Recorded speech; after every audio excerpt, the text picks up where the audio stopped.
Good morning class.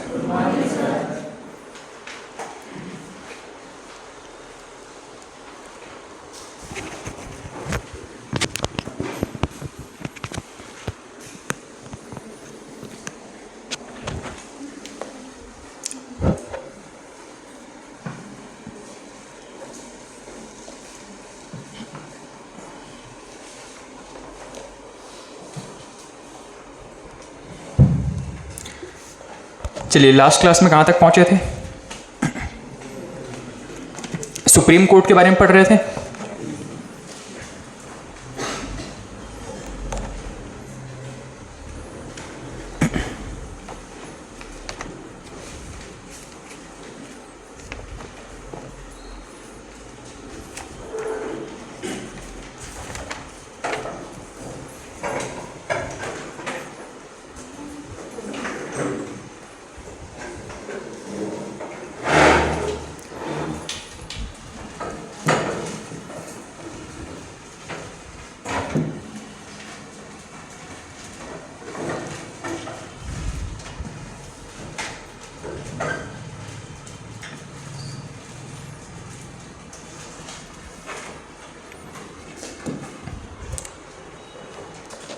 बाकी लोग के लिए कल की थकान मिटी नहीं है क्या? इस तरफ पीछे जो बैठते थे, सामने तो नहीं है ये लोग? ठीक। जो जल्दी चले गए थे उनको ज़्यादा थकान रह गई थी, जो लास्ट तक पूरा दम दिखाए हैं वो लोग वापस आ गए हैं।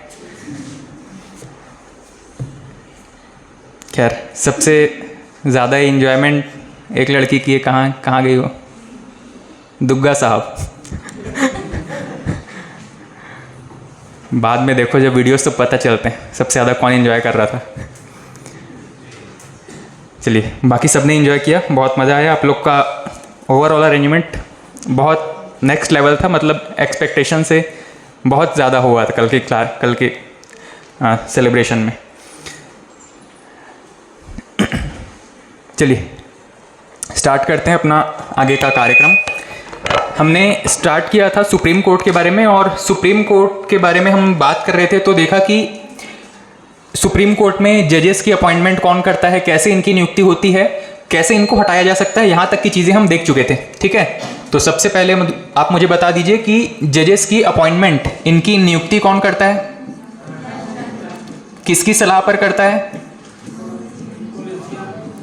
हाँ, वैसे तो राष्ट्रपति जो है वो किसकी सलाह पर काम करता है? ज़्यादातर के हमेशा मंत्री परिषद की सलाह पर काम करता है, मंत्री परिषद या मंत्रिमंडल की सलाह पर काम करता है। पर यहाँ पर जब सुप्रीम कोर्ट या कोर्ट की हाई कोर्ट में जजेस की अपॉइंटमेंट की बात आती है तो एक शब्द हमने पढ़ा है, क्या? कोलेजियम। इसके बारे में हम आज थोड़ा डिटेल से पढ़ने वाले हैं।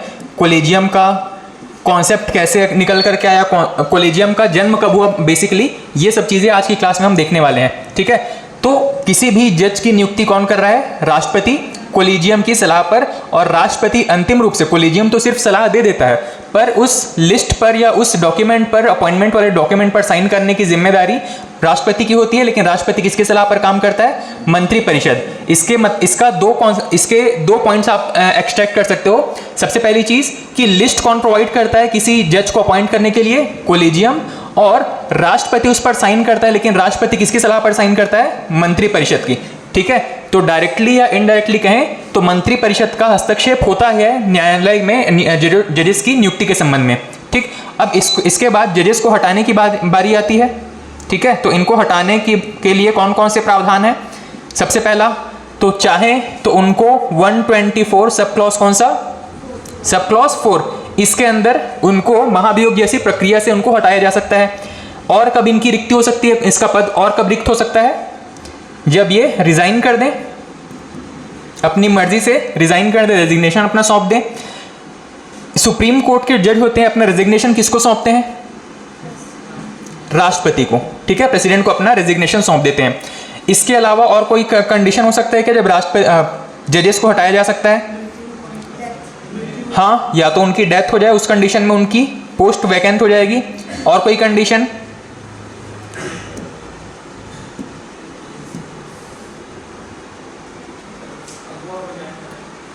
क्या हो जाए? जजेस को अगवा कर दे रहे हैं, ठीक है। हुए हैं क्या ऐसे कोई केस? मेरी जानकारी में तो नहीं है, आपकी जानकारी में अगर हो तो बताओ। इसके अलावा एक कंडीशन क्या है, अगर उनकी एज कंप्लीट हो जाए या फिर उनका टेन्योर खत्म हो जाए, ठीक है। तो यहां पर एज कितना बताया गया है? 65 ईयर्स। और टेन्योर कितना बताया गया है? टेन्योर नहीं बताया गया है, ठीक है। कोई भी जज को जब सुप्रीम कोर्ट या हाई कोर्ट में जज बनाया जाता है तो उनके लिए कोई टर्म फिक्स नहीं है कि 2 साल काम करेंगे, 3 साल काम करेंगे, पर एज फिक्स है कितना? 65। ठीक, यहां तक की चीजें हम देख चुके थे। इसके बाद में नेक्स्ट जो हमको देखना था, सुप्रीम कोर्ट के जो जज हैं या सुप्रीम कोर्ट जो पूरा एक संस्था के तौर पर, एक इंस्टीट्यूशन के तौर पर, इनके अधिकार क्षेत्र क्या क्या है, इनके अधिकार में क्या क्या क्षेत्र आते हैं, कौन कौन सी चीजें हैं जहां पर इनका कंट्रोल है। सबसे पहली चीज है, एक शब्द यहाँ पे आप पढ़ेंगे, अभिलेख न्यायालय। अभिलेख न्यायालय या अभिलेख अधिकारिका, इसका मतलब क्या है इसको समझ लीजिए। कोई भी कोर्ट, चाहे हाई कोर्ट हो, सुप्रीम कोर्ट हो या कोई भी लोअर कोर्ट हो, किसी भी केस पर लास्ट में अपना वर्डिक्ट देता है, अपना एक डिसीजन देता है, अपना डिसीजन या निर्णय सौंपता है। अब हो सकता है कि ये निर्णय जो है वो दोनों पार्टियों को, वादी पक्ष को और जो अपोजिशन में था, दोनों पक्ष को मान्य हो या फिर दोनों ही इसके खिलाफ हो, ठीक है। उस निर्णय के या तो उस निर्णय के खिलाफ या तो चाहे तो वादी पक्ष जो है वो ऊपर अपील कर सकता है, लेकिन एक कंडीशन ये हो सकती है कि दोनों ही पार्टी इससे संतुष्ट है, उस निर्णय से दोनों ही पार्टी संतुष्ट हैं और या तो असंतुष्ट हो सकते हैं। असंतुष्ट अगर हैं तब तो उनके पास नेक्स्ट कोई भी हायर कोर्ट में, हायर कोर्ट कहने का मतलब है अगर लोअर कोर्ट या डिस्ट्रिक्ट कोर्ट से शुरू हुआ था तो अब ये हाई कोर्ट जा सकते हैं, हाई कोर्ट से अगर शुरू हुआ था तो सुप्रीम कोर्ट जा सकते हैं, और सुप्रीम कोर्ट के फैसले से भी अगर खुश नहीं है तो राष्ट्रपति के पास दया याचिका दायर कर सकते हैं, ठीक है। तो ये तो एक हायरार्की हो गई असंतुष्टि के केस में। मगर सपोज अगर ये दोनों ही पार्टी इस अपने कोर्ट के फैसले से संतुष्ट हैं तो वो जो फैसला है वो एक रिकॉर्ड के तौर पर मेंटेन किया जाता है, ठीक है। वो जो फैसला है वो सुप्रीम कोर्ट या हाई कोर्ट में जो फैसला होता है वो एक रिकॉर्ड के तौर पर मेंटेन किया जाता है, और ये जो रिकॉर्ड होता है नेक्स्ट किसी भी केस के लिए रेफरेंस के तौर पर यूज किया जा सकता है। नेक्स्ट किसी भी केस के फ्यूचर केस के लिए, फ्यूचर केसेस के लिए इसको रेफरेंस के तौर पर यूज किया जा सकता है, उस केस पर जो फैसला आया था उस फैसले को, ठीक है। इसको हम रेफरेंस के तौर पर फ्यूचर में यूज कर सकते हैं। यही जो रेफरेंस का लिस्ट होता है या जो रिकॉर्ड होता है, जो जिन केसेस पे फैसला आ चुका होता है, ऐसे केसेस के जो रिकॉर्ड होते हैं इन्हीं को हम कहते हैं अभिलेख न्यायालय, ठीक है, या अभिलेख अधिकारिता। इसका मतलब है कि कोई भी निर्णय को सुरक्षित माना जाएगा जब तक कि उसे हाई कोर्ट या सुप्रीम कोर्ट जिसने भी उस फैसला दिया था उसने बदल ना दिया हो, या फिर एक और कंडीशन है कि हाई कोर्ट या लोअर कोर्ट के फैसले को हायर कोर्ट या हायर कोर्ट जो है वो बदल सकता है। सपोज हाई कोर्ट से कोई फैसला आया था, सुप्रीम कोर्ट इसके फैसले को बदल सकता है, लोअर कोर्ट में कोई फैसला हुआ था, हाई कोर्ट इस फैसले को बदल सकता है, ठीक है। ऐसे केस में अंतिम रूप से जो निर्णय है, जो फाइनल वर्डिक्ट है, जो लास्ट निर्णय है, फाइनल डिसीजन जो होता है, इसी को फिर रिकॉर्ड के तौर पर मेंटेन किया जाता है। फाइनल डिसीजन को फिर रिकॉर्ड के तौर पर मेंटेन किया जाता है, और इस रिकॉर्ड को ही हम वापस से अभिलेख न्यायालय के तौर पर प्रस्तुत कर सकते हैं फ्यूचर के किसी भी केस के लिए, ठीक है। तो ऐसे बहुत सारे केस आपने देखे हैं जहां पर कोर्ट के डिसीजन जो है वो बदलते रहते हैं, या उन्होंने अपने प्रीवियस डिसीजन को बदलकर कोई नए डिसीजन दिए हैं, ठीक है। तो ये जो चीज़ है जो कि रिकॉर्ड के तौर पर मेंटेन किया जाता है, इसी को कहा जाता है अभिलेख न्यायालय। रिकॉर्ड को अभिलेख कहा जाता है, ठीक है। कोर्ट का कोई भी डिसीजन है उसको रिकॉर्ड या अभिलेख के तौर पर मेंटेन किया जाता है, इसी को कहा जाता है अभिलेख न्यायालय। दूसरी चीज, यहां पर अभिलेख न्यायालय के अंदर एक और पावर दी गई है, कोर्ट को अपनी अवमानना के लिए दंड देने का भी प्रावधान किया गया है, ठीक है। सपोज कोई व्यक्ति जो है वो असंतुष्ट है उस फैसले से, जिस दिन फैसला आया कोई व्यक्ति जो है उस केस के फैसले से असंतुष्ट हो जाता है। अब ये व्यक्ति क्या करता है, वहां पर कुछ अपशब्द का प्रयोग कर देता है, कोर्ट के खिलाफ या जजेस के खिलाफ कुछ अपशब्द का प्रयोग कर देता है। ऐसी कंडीशन में वो जो बात कही गई है, जो अपशब्द कहे गए हैं, वो ये माना जाता है कि किसी व्यक्ति के खिलाफ नहीं बल्कि पूरी संस्था के खिलाफ, मतलब जुडिशियरी के खिलाफ वो बात कही गई है। ऐसे केस में उस व्यक्ति को दंडित किया जा सकता है, चाहे फाइनेंशियली हो, चाहे जेल में डाला जा सकता है या कारावास में डाला जा सकता है। किसी भी कंडीशन में उसको दंडित जब किया जाएगा, इस चीज़ को कहा जाता है, इस पावर को रखा जाता है आपके अभिलेख न्यायालय के अंदर। ठीक है, अभिलेख न्यायालय में दो चीज़ें आपको याद रखनी है। पहला, कोर्ट का कोई भी डिसीजन सुरक्षित रखा जाता है रिकॉर्ड के तौर पर, और फ्यूचर में उसको रेफरेंस के तौर पर यूज़ किया जाता है।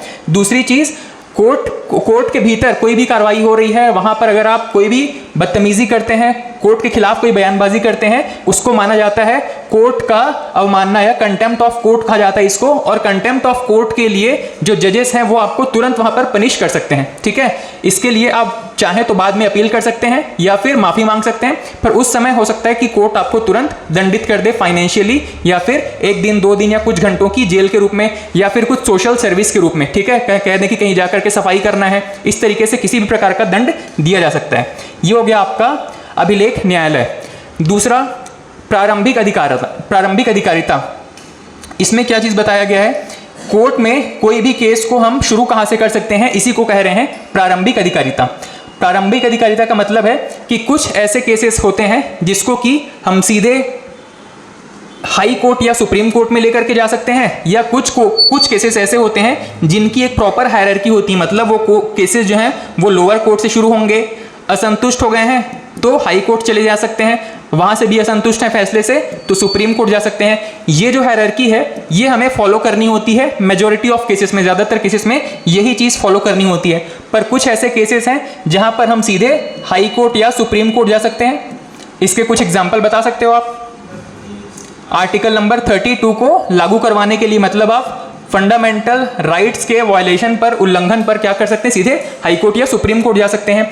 ये चीज़ क्या हो गया, सीधे सीधे आप हाई कोर्ट या सुप्रीम कोर्ट जा रहे हैं, इसको कहा जाता है आपका मूल अधिकारिता।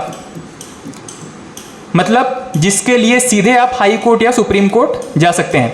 ठीक है, इसके अलावा अगर कोई बात करें कि दीवानी या फौजदारी मामले हो गए, जैसे कि हत्या का कोई केस हो गया, ठीक है, इसके अलावा फाइनेंशियल फ्रॉड से संबंधित कोई केस हो गया, ठीक है, ऐसे केसेस में शुरू कहां से होता है, आपके जिले में जो भी डिस्ट्रिक्ट कोर्ट होगा या लोअर कोर्ट होगा वहां से शुरू होगा, वहां पर फैसला आएगा, जो भी वादी है वो अगर फैसले से संतुष्ट नहीं है तो हायर कोर्ट जा सकता है, फिर सुप्रीम कोर्ट जा सकता है। ठीक है, तो ये कुछ केसेस की हायरार्की है, लेकिन कुछ ऐसे केस हैं जहां पर सीधे सुप्रीम कोर्ट हाई कोर्ट जाने की परमिशन है, जैसे कि आपका फंडामेंटल राइट हो गया, जैसे कि 2 राज्यों के बीच विवाद।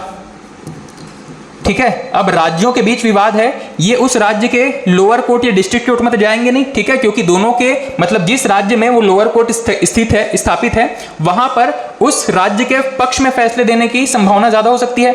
इसीलिए राज्यों के बीच, या एक तो केस हो गया कि राज्यों के मध्य कोई विवाद है, मध्य प्रदेश और छत्तीसगढ़ के मध्य विवाद हो गया, मान लो सीजी वर्सेस एमपी आमने सामने आ गए किसी मामले को लेकर के, या फिर राज्य और केंद्र के बीच में कोई विवाद हो जाए, राज्य सरकार और केंद्र सरकार के बीच कोई विवाद हो जाए, मान लीजिए छत्तीसगढ़ और आपका सेंट्रल गवर्नमेंट, बहुत सारे केस में हम पढ़ते हैं ना यूनियन ऑफ इंडिया। ठीक है, ये यूनियन जो है वो केंद्र सरकार के ही यूज किया जा रहा है, तो राज्य और केंद्र के बीच अगर कोई विवाद हो जाए, ऐसे सभी केस को सीधे सुप्रीम कोर्ट में लेकर के जा सकते हैं। इनको कहा जाता है प्रारंभिक अधिकारिता। मतलब कहां कहां पर सीधे सीधे सुप्रीम कोर्ट वहां पर इंटरवीन कर सकता है, हस्तक्षेप कर सकता है, इसी को कहा जाता है प्रारंभिक अधिकारिता, जैसे कि मूल अधिकार से संबंधित और संघीय प्रकृति के केसेस से संबंधित। ठीक है, उसके बाद में एक शब्द है यहाँ पर अपीलीय अधिकारिता। सुप्रीम कोर्ट या हाई कोर्ट, सुप्रीम कोर्ट में यह अपीलीय अधिकारिता की बात करते हैं तो यहाँ पर क्या क्या चीजें शामिल हैं इसको देखिएगा। अपीलीय अधिकारिता का मतलब है ये वाला एक हायरार्की, मतलब कोई व्यक्ति लोअर कोर्ट में जाएगा, उसके बाद अगर वो वहां के फैसले से जो संतुष्ट नहीं है, अपर कोर्ट में जब वो जाता है, इसको कहा जाता है अपील करना, हायर कोर्ट में अपील करना। अगर यहां से भी संतुष्ट नहीं है, इसके ऊपर जब कोर्ट में जाएगा, इसको कहा जाता है वापस से अपील करना, हायर अथॉरिटी के पास में अपील करना। ठीक है, तो ये हो गया आपका अपीलीय अधिकारिता। कोई भी व्यक्ति जब लोअर या निम्न स्तर के निम्न कोर्ट के फैसले से संतुष्ट नहीं है, वो अपने हायर कोर्ट्स में अपील कर सकता है, अपने राज्य के हाई कोर्ट में, या फिर वहां के फैसले से संतुष्ट नहीं है तो फिर केंद्र के सुप्रीम कोर्ट में, केंद्रीय स्तर पर सुप्रीम कोर्ट में अपील कर सकता है। इसको कहा जाता है अपीलीय अधिकारिता। इसमें कुछ एक्सेप्शन दिए गए हैं, जैसे कि अपीलीय अधिकारिता में एक एक्सेप्शन दिया गया होगा यहाँ पर, अपीलीय अधिकारिता में यहाँ पर एक एक्सेप्शन होना चाहिए, शायद आगे लिखा होगा, सैन्य न्यायालय से संबंधित मामलों में अपील नहीं कर सकते।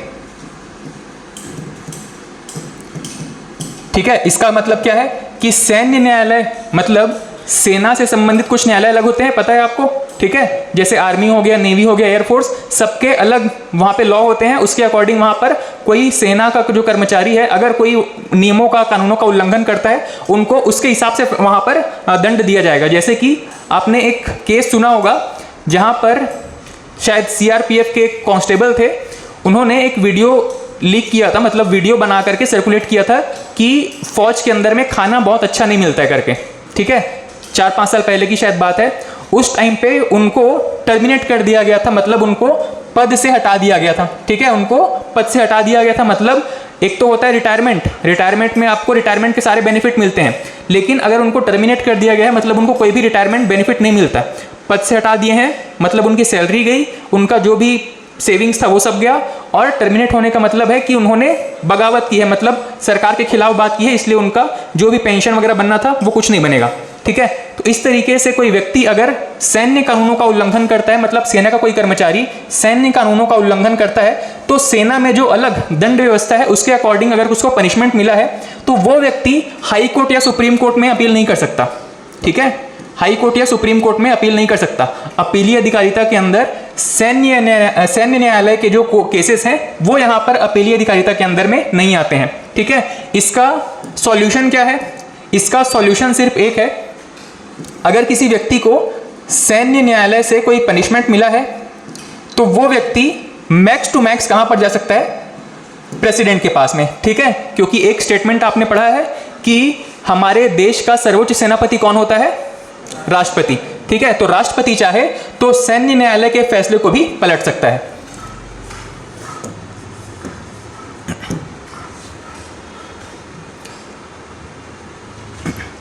ठीक, उसके बाद में यहाँ पर कुछ आपराधिक अपील की चर्चा की गई है। वैसे ये बहुत इंपॉर्टेंट नहीं है, ये थोड़ा सा और डेप्थ में, जब आप कानून को थोड़ा डेप्थ में पढ़ेंगे तब जाकर के ये चीज़ आपके काम की होगी। फिलहाल इसको आप चाहें तो स्किप कर सकते हैं। वैसे रीडिंग करते समय एक रीडिंग कर सकते हैं। यहाँ पर सिर्फ इतना बताया गया है कि कोई भी केस किस तरीके से अपने हायर कोर्ट में प्रोसीड करता है।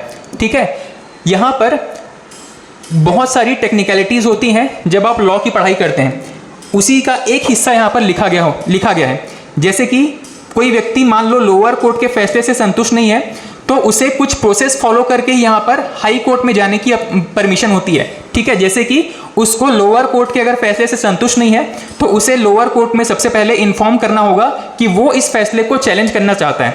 लोअर कोर्ट उसको यहाँ पर परमिशन देता है, वहां पर परमिशन देगा, साथ ही उसको एक रिटर्न ऑर्डर देगा कि आप जो है वो हायर कोर्ट में अपील कर सकते हैं। उसके बाद वो व्यक्ति उस रिटर्न ऑर्डर को लेकर के हाई कोर्ट में जाता है, हाई कोर्ट में अपना केस फाइल करता है। हाई कोर्ट ये देखता है, ये चेक करता है कि वो जो केस है वो हाई कोर्ट में वापस एक्सेप्ट करने के लायक है या नहीं है। ठीक है, अगर वो केस एक्सेप्ट करने लायक है तभी जा करके उस व्यक्ति के उस केस को हाई कोर्ट में एक्सेप्ट किया जाता है। वैसे ही हाई कोर्ट से कोई फैसला हुआ है, उसको अगर आपको सुप्रीम कोर्ट में चैलेंज करना है तो वो हाई कोर्ट से आपको एक ऑर्डर या एक लेटर इशू होता है, उसको लेकर के सबसे पहले सुप्रीम कोर्ट में आपको जाना पड़ता है। मतलब आप नहीं जाएंगे, आपके फेवर में जो भी वकील होंगे वो वहां पर वो पूरा प्रोसेस कंप्लीट करेंगे। ठीक है, मैंने जैसे कि बताया था कि कोई भी व्यक्ति जो है वो अगर लॉ कर चुका है तो वो लॉयर कहलाता है, पर लॉयर होने से उसे प्रैक्टिस करने का हक नहीं मिल जाता। जब वो लाइसेंस इशू करवा लेता है तब वो एडवोकेट बन जाता है। एडवोकेट बनने के बाद में वो प्रैक्टिस कर सकता है। वैसे ही एडवोकेट से जब सीनियर एडवोकेट हो जाता है या फिर एडवोकेट ऑन रिकॉर्ड हो जाता है तब जाकर के ये क्या है, सुप्रीम कोर्ट में कोई भी केस को लड़ सकता है। तो जो सीनियर एडवोकेट है या एडवोकेट ऑन रिकॉर्ड है वही व्यक्ति क्या करेगा, हाई कोर्ट का जो केस का फैसला आया है या हाई कोर्ट से जो परमिशन मिली है उस केस को चैलेंज करने की उस डॉक्यूमेंट को लेकर के सुप्रीम कोर्ट में जाएगा। सुप्रीम कोर्ट में जो अधिकारी बैठे होते हैं, जो कर्मचारी बैठे होते हैं, वो उस केस को चेक करेंगे कि वो केस जो है वो सुप्रीम कोर्ट में लाने लायक है या नहीं है। उसके बाद में सुप्रीम कोर्ट में उस केस पर डेट एक फिक्स होगा, उस डेट से वहां पर सुनवाई शुरू होती है। ठीक है, तो ऐसे ही एक बताया गया यहाँ पर कि कोई भी अगर आपराधिक अपील है तो कहाँ कहाँ पर उसको चैलेंज किया जा सकता है। तो सुप्रीम कोर्ट में अगर चैलेंज करना है तो हाई कोर्ट के प्रमाण पत्र के बिना उसको मतलब करवा सकते हैं। पर कौन कौन से केस हैं? अगर यहाँ पर लोअर कोर्ट माफ कर दिया रहे और हाई कोर्ट उसको मृत्युदंड दे दिया रहे, ये एक केस है जहां पर उसको आप सुप्रीम कोर्ट में चैलेंज कर सकते हैं। अगला केस बताया गया कि हाई कोर्ट किसी वाद को लोअर कोर्ट से मंगाकर मृत्युदंड दे दे। मतलब लोअर कोर्ट में कोई केस चल रहा था जिसको कि हाई कोर्ट अपने पास मंगा चुका है। एक रिट के बारे में हमने पढ़ा था, हमने बहुत सारे रिट पढ़े हैं, 5 प्रकार के रिट पढ़े थे। उसी में से एक रिट हमने पढ़ा था कि कोई भी केस को हायर अथॉरिटी अपने पास मंगा सकता है। कौन सा रिट था ये? उत्प्रेषण।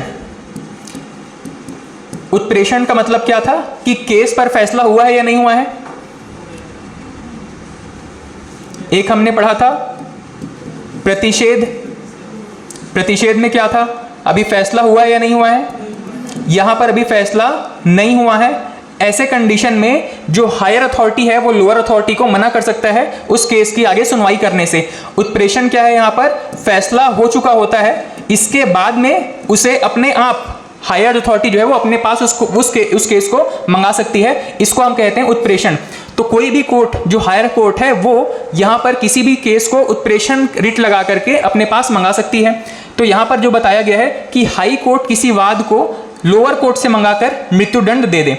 मतलब हाई कोर्ट जो है वो उत्प्रेषण रिट लगा करके, मान लीजिए उत्प्रेषण रिट उन्होंने लगाया या फिर प्रतिषेध रिट लगाया और लोअर कोर्ट से किसी केस को मंगा करके अपने पास मंगाया और मृत्युदंड दे दिया है। ऐसे केस में भी वहां पर अपील की जा सकती है। यही चीज यहां पे बताया गया है। दूसरी चीज ये तो देखा कि हमने हाई कोर्ट के प्रमाण पत्र के बिना वाले केसेस, इसके अलावा हाई कोर्ट के प्रमाण पत्र के साथ में, मतलब हाई कोर्ट से प्रमाण पत्र कहने का मतलब है यहां पर एक परमिशन इशू करवाना। हाई कोर्ट से परमिशन इशू करवाने के बाद कौन कौन से केसेस हो सकते हैं? मतलब जहां पर कोई विधि का कोई महत्वपूर्ण प्रश्न नहीं तो इसका मतलब है यहां पर कॉन्स्टिट्यूशन से रिलेटेड कोई मामला हो, या फिर हाई कोर्ट अपनी मर्जी से कोई केस कुछ जरूरी समझता है जहां पर इसके लिए परमिशन देने की जरूरत है। ऐसे केसेस को यहां पर सीधे सीधे आप सुप्रीम कोर्ट में इसके हाई कोर्ट के परमिशन लेटर्स के थ्रू यहां पर सुप्रीम कोर्ट में अपील कर सकते हैं। ठीक है, तो इसमें काफी सारी टेक्निकलिटीज है। इसमें से प्रश्न आपको नहीं पूछा जाएगा। आपको जो प्रश्न पूछने के लिए प्रिपेयर रहना है वो है यहाँ पे प्रारंभिक अधिकारिता के बारे में, दूसरा है अभिलेख अधिकारिता के बारे में। ठीक है, ये दोनों से काफी सारे प्रश्न रिपीट होते हैं और इसमें से भी खास तौर से प्रारंभिक अधिकारिता में ये वाला प्रश्न पूछा जाता है। जैसे कि एक प्रश्न अगर आपको पूछूं, एक प्रश्न सीधा सीधा फॉर्म कर देगा, महाराष्ट्र वर्सेस कर्नाटक के बीच, इसका मतलब है कि वहां की राज्य सरकारों की बात हो रही है। वहां की जो राज्य सरकार है महाराष्ट्र और कर्नाटक, इनके सरकारों की बात हो रही है। महाराष्ट्र और कर्नाटक के बीच नदी जल विवाद को किस कोर्ट के द्वारा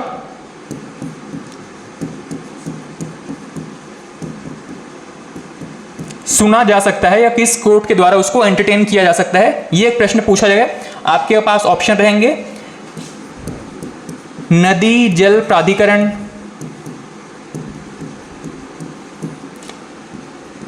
दूसरा है किसी एक राज्य का हाई कोर्ट,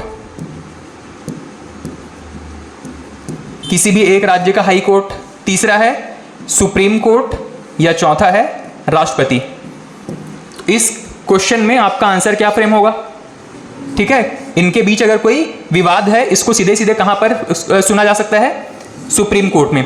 सुप्रीम कोर्ट का काम क्या होगा? जैसे कि इस पर्टिकुलर केस में मैंने बताया कि दोनों के बीच मान लो नदी जल को लेकर के विवाद है, तो सुप्रीम कोर्ट अब यहां पर एक बॉडी के पास जाएगा, एक संस्था के पास जाएगा जिसको हम कहते हैं नदी जल प्राधिकरण। मतलब नदी के जल के बंटवारे को लेकर के जो संस्था बनी हुई है उसको हम कह रहे हैं यहाँ पे नदी जल प्राधिकरण। और यहाँ पर नदी जल प्राधिकरण जो है वो ये बताएगा कि किस राज्य को कितना % पानी मिलना चाहिए। महाराष्ट्र उस नदी का या उस डैम का कितना पानी यूज कर सकता है, कर्नाटक को कितना पानी मिलेगा, ये चीज यहाँ पर डिसाइड करेगा नदी जल प्राधिकरण।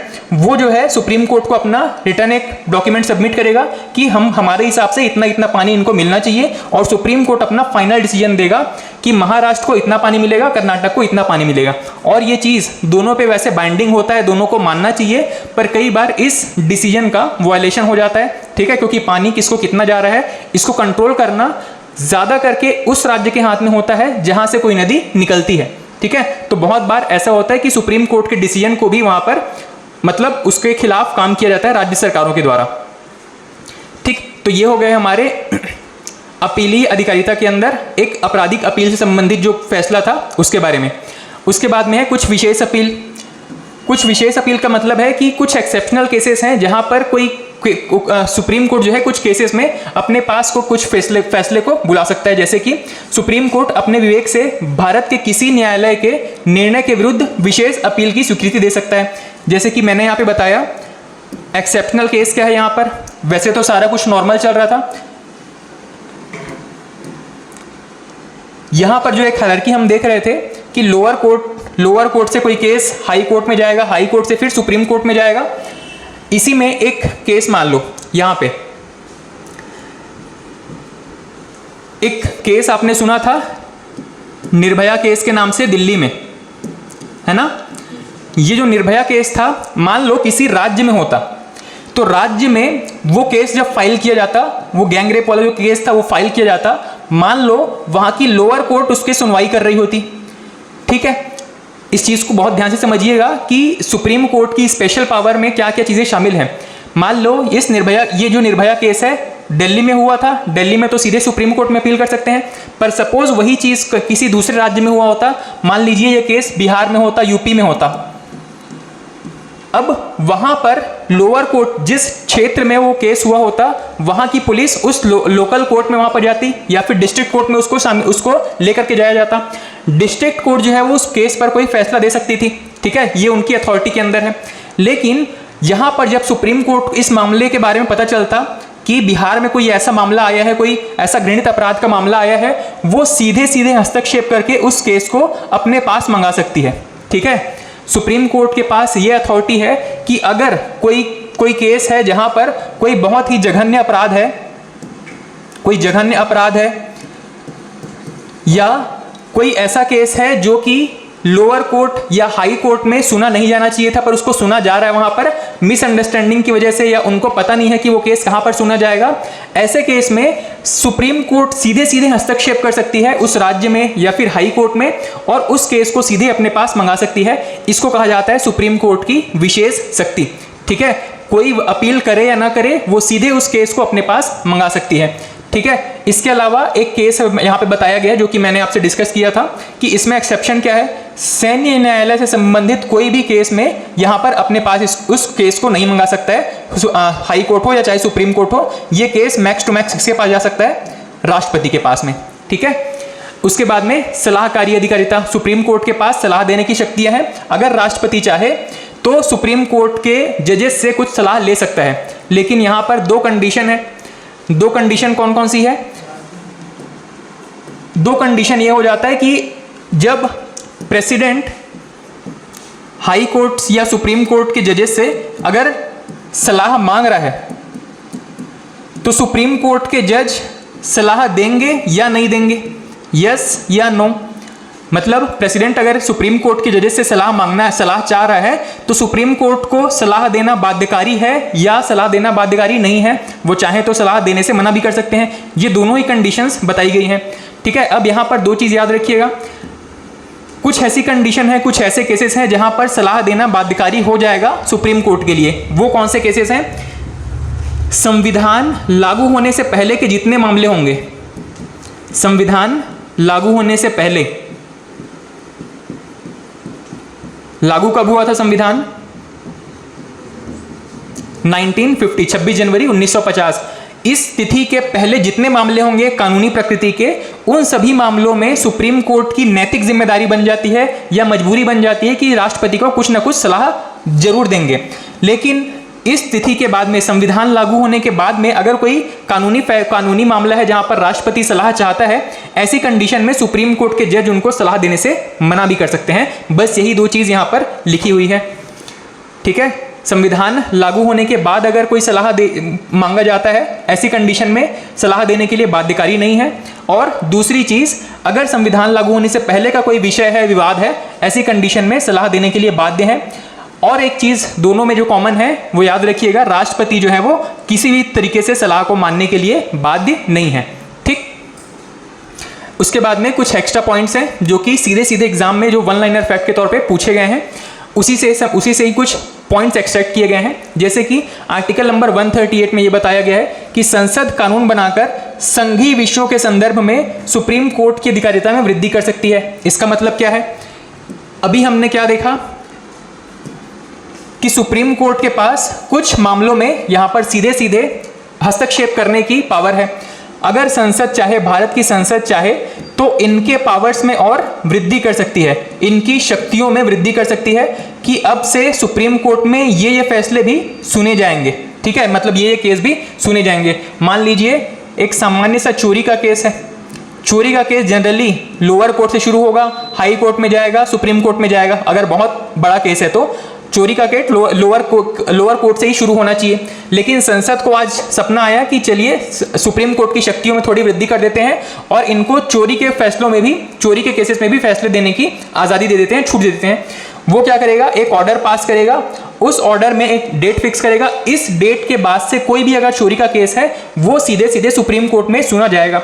उस डेट के बाद में जो भी चोरी का केस होगा वो चाहे तो लोअर कोर्ट में जा सकते हैं या हाई कोर्ट में जा सकते हैं या सीधे सुप्रीम कोर्ट में भी जा सकते हैं। अदरवाइज नॉर्मल प्रोसीजर क्या है कि वो जो केस है वो लोअर कोर्ट से शुरू होगा, हाई कोर्ट जाएगा, सुप्रीम कोर्ट जाएगा। पर संसद की शक्ति क्या है कि वो इनकी शक्तियों में वृद्धि कर सकता है, किसी भी केस को एक्स्ट्रा ऐड कर सकता है कि यहां पर प्राइमरी पावर सुप्रीम कोर्ट की होगी। यही चीज बताया गया है आपके आर्टिकल नंबर 138 में। 139 में क्या बताया गया है? संसद कानून बनाकर सुप्रीम कोर्ट के रिट अधिकारिता में भी वृद्धि कर सकता है। मतलब हमारे पास अभी कितने रिट दिए गए हैं? टोटल कितने रिट है? 5 रिट हैं। कौन कौन से हैं? हैबियस कॉर्पस या बंदी प्रत्यक्षीकरण, दूसरा कौन सा है? परमादेश, मैंडमस, या तीसरा उत्प्रेषण, चौथा प्रतिषेध, और लास्ट कौन सा है? अधिकार परीक्षा।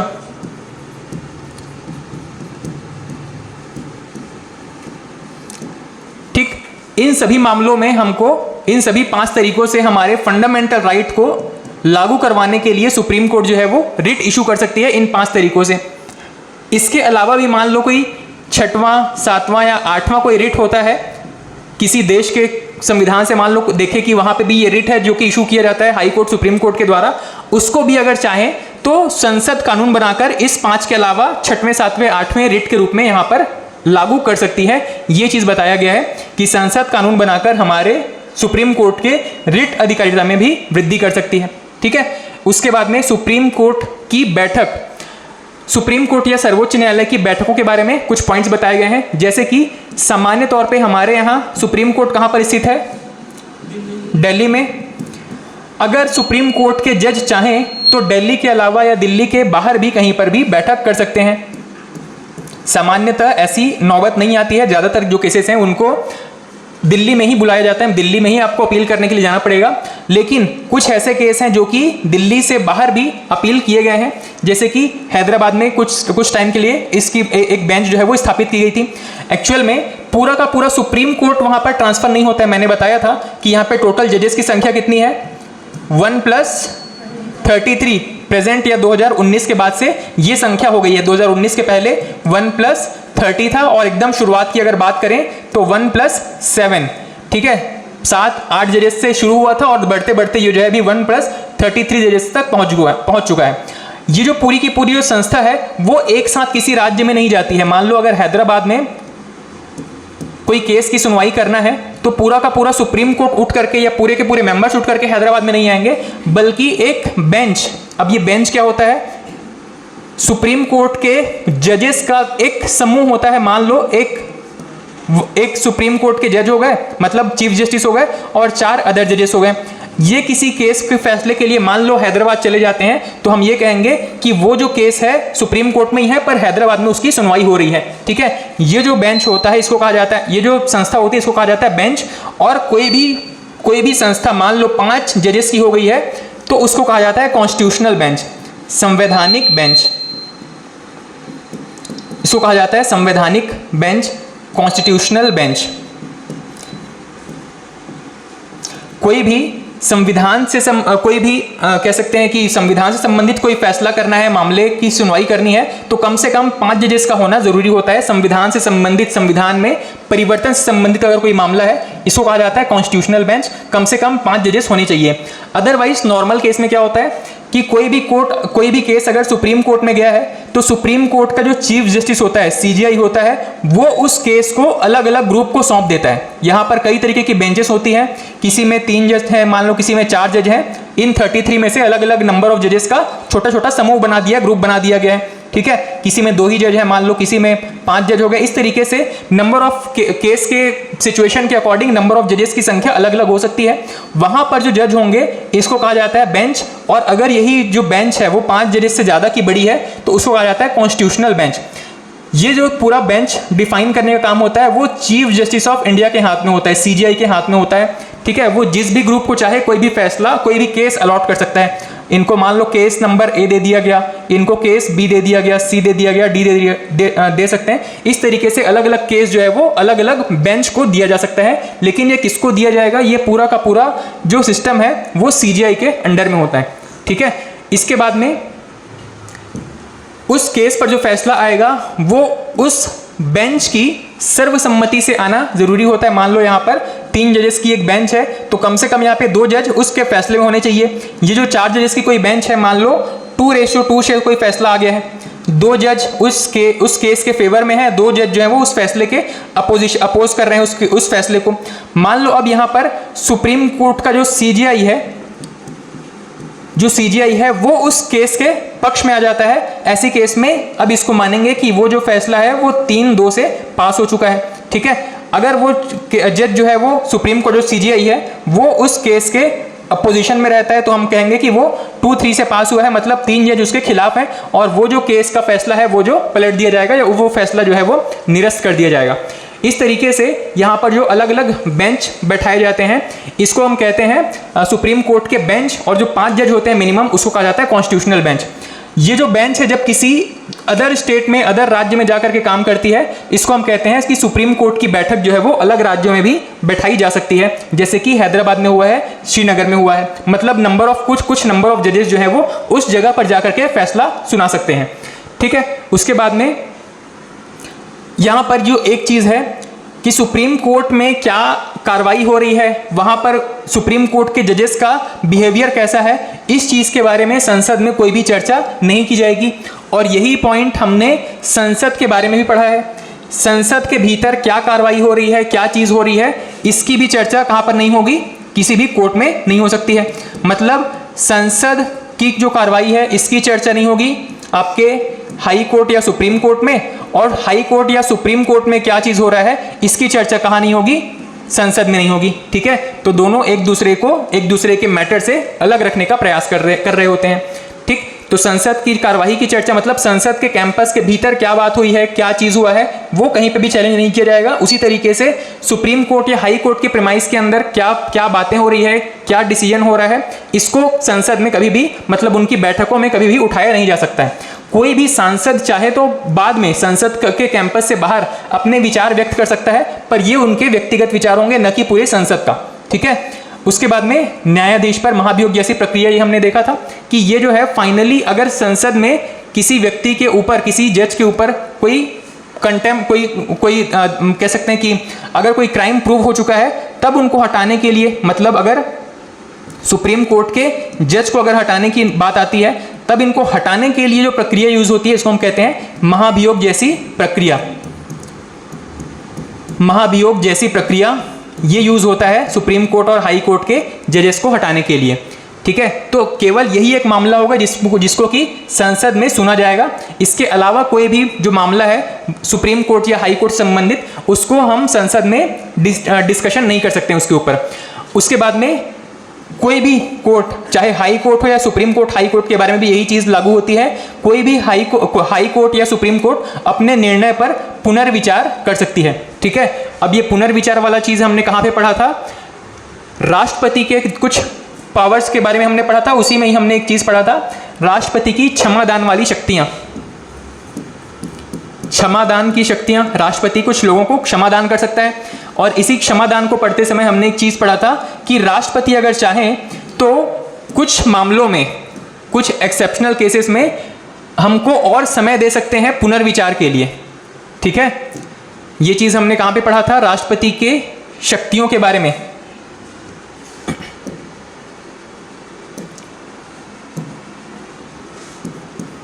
राष्ट्रपति की जब शक्तियां हम पढ़ रहे थे वहीं पर हमने एक चीज पढ़ा था, इनकी शक्तियों में एक शक्ति ये भी है कि अगर राष्ट्रपति चाहे तो पुनर्विचार के लिए याचिका दायर करने के लिए समय दे सकता है। मतलब कोई क्रिमिनल है, इसको मान लो फांसी की सजा हो चुकी है, इसको फांसी की सजा हो चुकी है, लेकिन अगर वो व्यक्ति चाहे तो राष्ट्रपति के पास एक अपील दायर करेगा। अपील ये होगा कि उसको और समय चाहिए। ठीक है, किस चीज के लिए समय चाहिए? वो एक अपील दायर करना चाहता है सुप्रीम कोर्ट में, सुप्रीम कोर्ट में अपील दायर करना चाहता है, इसके लिए उसे समय चाहिए, उसकी फांसी की सजा जो है कुछ समय के लिए टाल दी जाए, ये अपील करेगा राष्ट्रपति के पास में। राष्ट्रपति उसके सजा को कुछ समय के लिए टाल देगा, उसके बाद वो व्यक्ति और उसके परिवार वाले, उसके जो वकील होंगे, वो सुप्रीम कोर्ट में दोबारा जो अपील करेंगे, उसी को हम कहते हैं पुनर्विचार याचिका।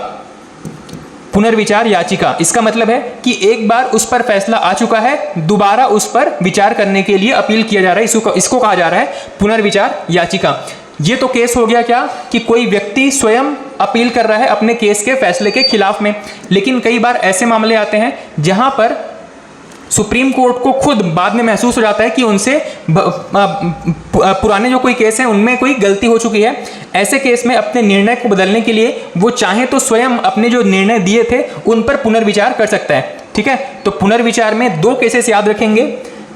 पहली चीज कि कोई व्यक्ति जो कोई क्रिमिनल है, जिसको सजा हो चुका है, वो पुनर्विचार के लिए याचिका दायर कर सकता है, या फिर दूसरी चीज सुप्रीम कोर्ट स्वयं अपने पुराने निर्णयों पर पुनर्विचार कर सकती है, इसको हम कहते हैं पुनर्विचार करना। और ये चीज बताया गया है आर्टिकल नंबर 137 में। ठीक है, हाई कोर्ट और सुप्रीम कोर्ट दोनों को ही अपने पुराने फैसलों पर पुनर्विचार करने की आजादी होती है। ठीक, ये तो था हमारा सुप्रीम कोर्ट के बारे में। उसके बाद में हमने एक शब्द पढ़ा था कोलेजियम के बारे में, और वही जो कोलेजियम है इसके बारे में थोड़ा सा डिटेल आपको यहाँ पर पढ़ना है। वैसे यहाँ पर प्रश्न आपको ये नहीं पूछेगा कि कोलेजियम क्या है, इसको एक्सप्लेन करो। मैक्स टू मैक्स आपको ये पूछ सकता है कि कोलेजियम में वर्तमान में कितने जजेस होते हैं, कोलेजियम जो ग्रुप है इसमें कितने जजेस होते हैं। तो बस इसका आंसर याद रखेंगे 1+4। ये जो नंबर ऑफ जजेस का एक ग्रुप है, मतलब एक CJI + 4 सीनियर मोस्ट जज, इसी को कहा जाता है कोलेजियम। कोलेजियम में कितने जज होते हैं? टोटल 5 जज होते हैं। सीनियर आपके CJI के अलावा कितने होंगे?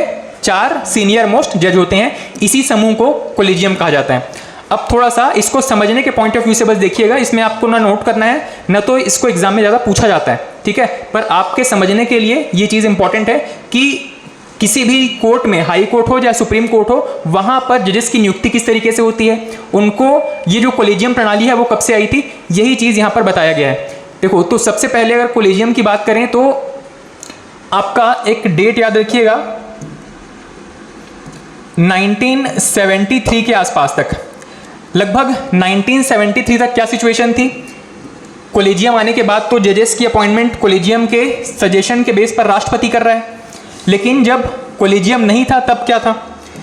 कोलेजियम जब नहीं था उस समय भी राष्ट्रपति के द्वारा ही इनकी नियुक्ति की जाती थी, जजेस की नियुक्ति की जाती थी। पर राष्ट्रपति को सलाह देने के लिए कुछ सुप्रीम कोर्ट के जज होते थे। राष्ट्रपति को सलाह देगा कौन? यहाँ पर सुप्रीम कोर्ट के जज। अब ये चीज एक दिक्कत क्या आया कि मान लो कोई ऐसी पार्टी की सरकार है केंद्र में जो कि उन जजेस को फेवर करती है, वो क्या कहेगी कि सुप्रीम कोर्ट के जो जजेस का जो ग्रुप है उसने आपको जो भी लिस्ट दिया है उस पर आप साइन कर दो। लेकिन वही दूसरी तरफ मान लो केंद्र में कोई ऐसी सरकार है जो इन जजेस से इत्तेफाक नहीं रखता है या उनके खिलाफ काम करना चाहती है, ऐसे केस में जो प्रधानमंत्री होगा या मंत्रिपरिषद होगा वो राष्ट्रपति को क्या कहेंगे कि वो जो भी लिस्ट इन्होंने दिया है उस पर आप साइन मत करिए।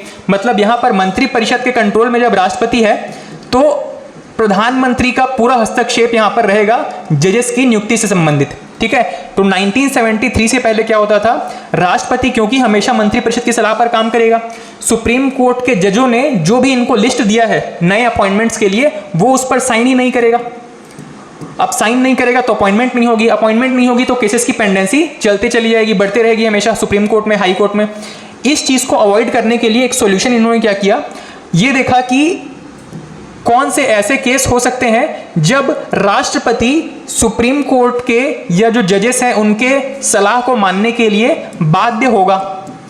ठीक है, अब यहीं से इनकी बाध्यता से संबंधित जो केस है इसी को ही हम कहते हैं केस नंबर 1, केस नंबर 2 और केस नंबर 3। इन्हीं 3 केसेस के बारे में यहां पे हमको चर्चा करनी है। ठीक है, इसको हम कहते हैं प्रथम न्यायाधीश मामला, द्वितीय न्यायाधीश मामला और तृतीय न्यायाधीश मामला। कौन से चीज से डिफाइन हुआ था, इस बाध्यकारी जो सलाह है इसको डिफाइन करने के बारे में ये जो 3 केसेस हैं अलग अलग समय पे आए थे।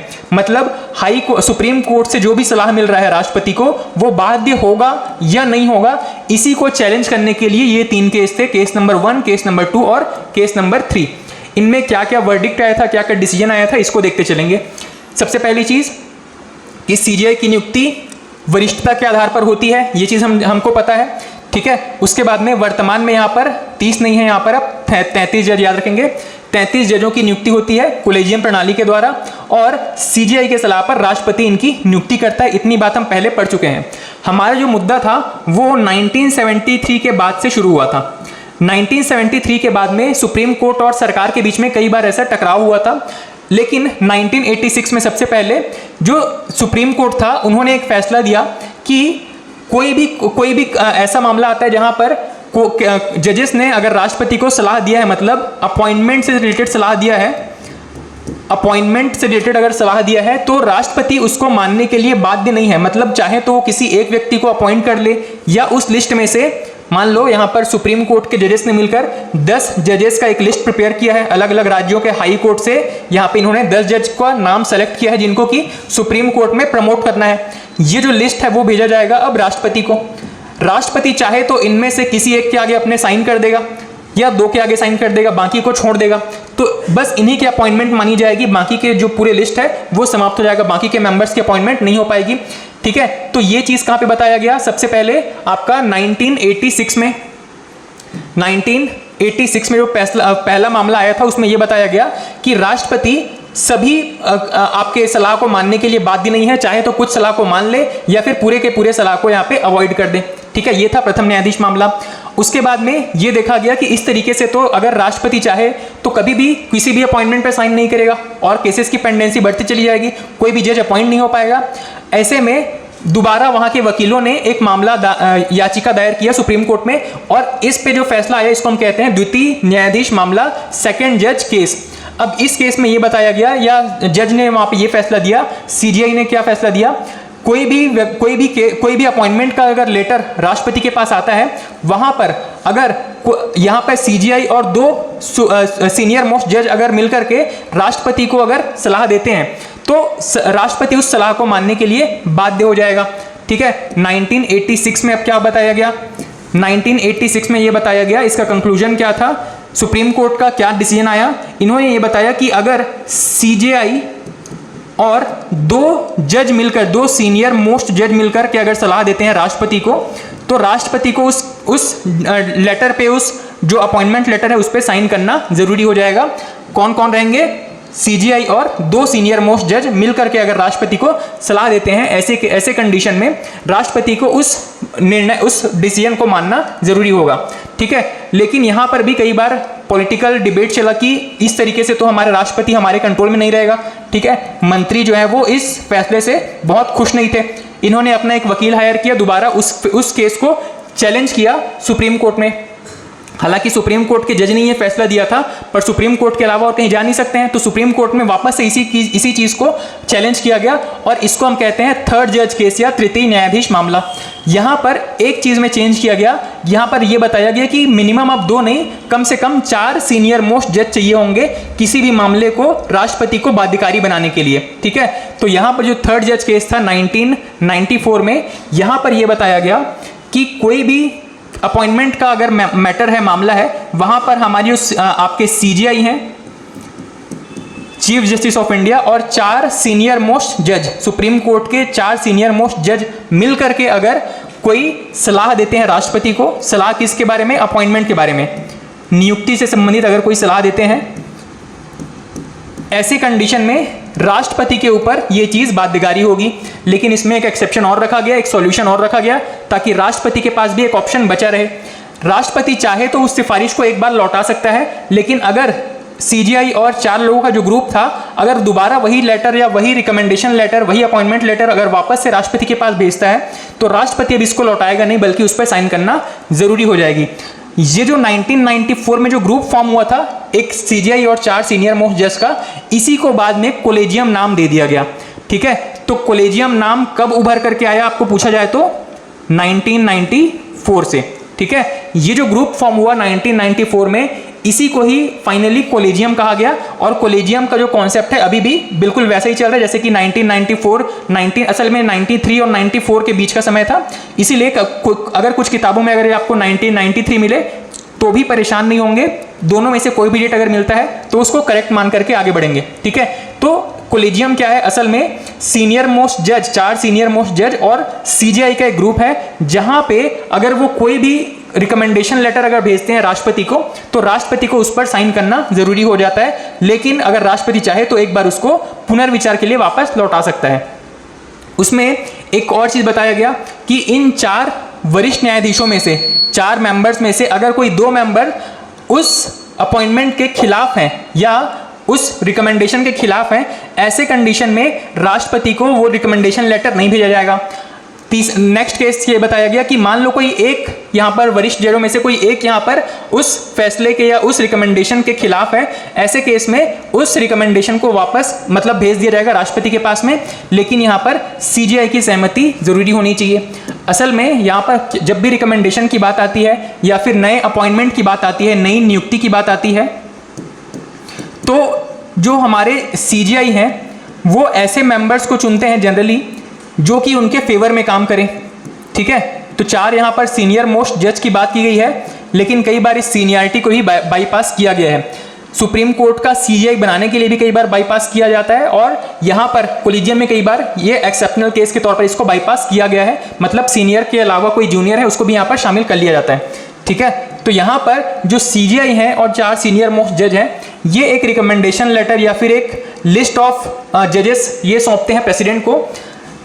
इस लिस्ट में बताया गया है कि कौन कौन से राज्य से किस व्यक्ति को यहाँ पर सुप्रीम कोर्ट में प्रमोट करना है। यहाँ पर सभी का नाम, उनके कौन से राज्य में भी पोस्टेड है जज के तौर पर, वो सब इसमें लिखा होता है। मान लो राष्ट्रपति यहाँ पर फाइनली सीधा साइन कर देते हैं, इसका मतलब है कि राष्ट्रपति पूरे लिस्ट से सहमत है, सभी को उनके जो सुप्रीम कोर्ट में प्रमोट किया जाता है। अदरवाइज वो चाहे तो सिर्फ किसी एक व्यक्ति के नाम के आगे अपने साइन कर सकते हैं और सिर्फ वही व्यक्ति जो है वो सुप्रीम कोर्ट में प्रमोट होकर के जा सकता है। अदरवाइज बाकी के जितने मेंबर्स हैं वो सभी जो है वो वापस अपने मूल स्थान पर ही रहेंगे जहां पर उनकी पोस्टिंग है, उनका प्रमोशन नहीं हो पाएगा।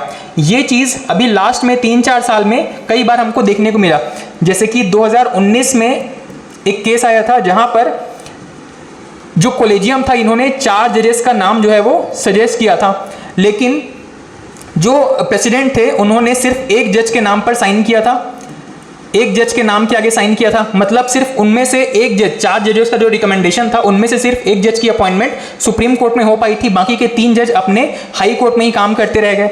उसके बाद में ये जो बचे हुए 3 जज थे इनका नाम दोबारा राष्ट्रपति को भेजा गया, अब जाकर के राष्ट्रपति ने इनमें साइन किया था। अब ये जो बचे हुए 3 जज थे इन्होंने सुप्रीम कोर्ट में ही एक याचिका दायर कर दी, सुप्रीम कोर्ट में एक याचिका दायर कर दी इन्होंने। अब इसमें जो ट्विस्ट है इसको समझिएगा। कोई भी पॉलिटिकल पार्टी, हमारे एग्जाम्पल के लिए मान लो हम ले लेते हैं ABC नाम की एक पार्टी है। अब इसमें सुप्रीम कोर्ट में किस तरीके से पॉलिटिक्स हो रहा है उसको समझिएगा थोड़ा सा। एबीसी नाम की एक पार्टी है, राष्ट्रपति इनके कंट्रोल में है, राष्ट्रपति इनकी सलाह पर काम करते हैं। राष्ट्रपति के पास कोलेजियम ने एक लिस्ट भेजा है, कोलेजियम ने एक लिस्ट भेजा है, ठीक है। कोलेजियम ने मान लो यहां पर 4 जजेस का एक लिस्ट भेजा है, 4 जज अलग अलग राज्यों से भेजे गए हैं। मान लो एक जज इसमें था एमपी से, एक था सीजी से, एक महाराष्ट्र से, एक बिहार से। यहाँ पर 4 अलग अलग राज्यों से एक एक जज को चुना गया जो कि सुप्रीम कोर्ट में प्रमोट हो सकते थे, ठीक है। अब इन जजेस का जो लिस्ट है, इसमें से जो वर्तमान सत्ताधारी पार्टी है, जो भी पार्टी की सरकार है, वो राष्ट्रपति को क्या कहेगी कि आप जो है वो सिर्फ इस महाराष्ट्र वाले नाम के ऊपर साइन करना, मतलब महाराष्ट्र से जो जज को यहाँ पर लाया जा रहा है उसके नाम के आगे बस आप साइन करना, बाकी की अपॉइंटमेंट हमको भी नहीं चाहिए। तो राष्ट्रपति क्या करेगा, सिर्फ उस एक नाम के आगे साइन करेगा, बाकी के जितने मेंबर्स थे वो अभी अपने मूल स्थान पर ही रहेंगे। इसका मतलब क्या है कि जो महाराष्ट्र वाला जो जज है वो अब सुप्रीम कोर्ट में चला जाएगा एज अ जज, ठीक है। 33 जजों में से एक जज ये भी हो जाएगा।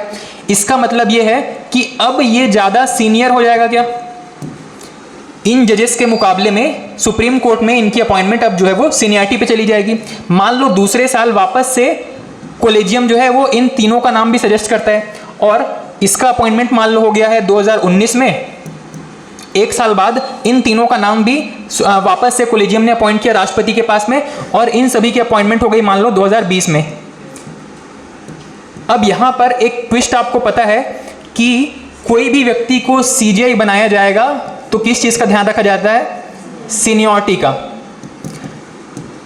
अगर वहां पर सीजीआई की नियुक्ति सीनियरिटी के बेस पर ही होनी है तो आपको नहीं लगता है कि ये जो पार्टी, जो भी सत्ताधारी पार्टी है, उसका सीधा सीधा कंट्रोल है कि किस व्यक्ति को ये सीनियर रखना चाहते हैं, है ना। अगर ये चाहते हैं कि कोई व्यक्ति सीनियरिटी क्रॉस ना कर पाए तो वो क्या करेगा, कुछ समय के लिए इनकी अपॉइंटमेंट पर कंट्रोल करवा देगा, ठीक है। मतलब कुछ समय के लिए उनकी नियुक्ति को रोक देगा। आगे इनकी नियुक्ति मान लो 2020 में हुई है तो भी तो ये इस जज से छोटे ही हो गए, मतलब सीनियरिटी में उनसे कम हो गए। और ये जो जज है, मान लो महाराष्ट्र का जो जज था, मान लो ये सत्ताधारी पक्ष के फेवर में काम करता है, उनको फेवर करता है हमेशा। तो अब जब ये सीजीआई बनेगा तो ये क्या करेगा, इस पार्टी के पक्ष में ही फैसला देगा, इनके पक्ष में ही फैसला देगा। या ये जो मान लो सत्ताधारी पार्टी है जो प्रेजेंट में कंट्रोल कर रही है पूरे देश की राजनीति को, ये कोई भी अगर बिल लेकर के आते हैं, कोई भी कानून लेकर के आते हैं, उसके खिलाफ कोई डिसीजन नहीं देगा, ठीक है। तो ये सीजीआई क्या कर रहा है, अब अपनी वफादारी निभा रहा है इनके खिलाफ, मतलब इनके पक्ष में ये अपनी वफादारी निभाएगा कि आपने मुझे सीनियर बनाने के लिए योगदान दिया है, ठीक है। तो इनकी सीनियरिटी जो है वो कई बार पॉलिटिक्स से कंट्रोल में होती है। ये चीज आपको समझ में आई कि किस तरीके से राष्ट्रपति की नियुक्ति पे जो साइन करने का काम है वो किसी जज की सीनियरिटी को ही इफेक्ट कर लेता है। कोई ये मैटर नहीं करता कि कोई व्यक्ति हाई कोर्ट में कितना काम किया है, एडवोकेट के रूप में कितना काम किया है, बल्कि सीनियरिटी किस बेस पर तय होती है कि व्यक्ति सुप्रीम कोर्ट में कितने लंबे समय से है, ठीक है। सुप्रीम कोर्ट में कितने लंबे समय से है, इस बेस पर उसकी सीनियरिटी तय होती है। और अगर मान लो यहां पर उनकी अपॉइंटमेंट में ही लेट हो जाता है तो वैसे उनकी सीनियरिटी चली जाती है। सीनियरिटी चली गई मतलब वो फ्यूचर में कभी भी सीजीआई नहीं बन पाएंगे, ठीक है। तो कोई भी पॉलिटिकल पार्टी इस बात का ध्यान रखती है कि उनकी विचारधारा से भिन्न विचारधारा वाले लोग, कोई भी ऐसा जज जो उनकी विचारधारा से अलग है, वो सीनियर ना बन पाए, ताकि आगे चल करके उनको इस तरीके की कोई परेशानी ना हो, ठीक है। तो ये जो था पूरा आपका कोलेजियम का कॉन्सेप्ट था, जहां पे एक जज और 4 सीनियर मोस्ट जज मिल करके एक ग्रुप फॉर्म करते हैं, इसी को हम कोलेजियम कह रहे हैं। उसके बाद में कितने जज होने पर सिफारिश भेजी जाएगी, नहीं भेजी जाएगी, ये बता दिया गया है। उसके बाद में अभी रिसेंटली, ये शायद 2014-15 के आसपास का मामला था, सन 2014-15 के आसपास पार्लियामेंट में एक बिल पेश किया गया, किस चीज के बारे में, नेशनल जुडिशियल अपॉइंटमेंट कमीशन, ठीक है। अब यहां पर भी वापस से एक बार देखिएगा, अभी हमने पढ़ा कि सुप्रीम कोर्ट या हाई कोर्ट में जजेस की नियुक्ति के लिए जो रिकमेंडेशन लेटर है कौन बनाता है, कोलेजियम। अब ये रिकमेंडेशन लेटर जो बनाने का काम है, जो सत्ताधारी पार्टी है, मान लो यहाँ पर जो एबीसी पार्टी के बारे में हम बात कर रहे थे, ये जो एबीसी पार्टी है वो चाहती है कि रिकमेंडेशन लेटर बनाने में ही हमारा योगदान होना चाहिए, मतलब हमारा वहाँ पर हस्तक्षेप होना चाहिए।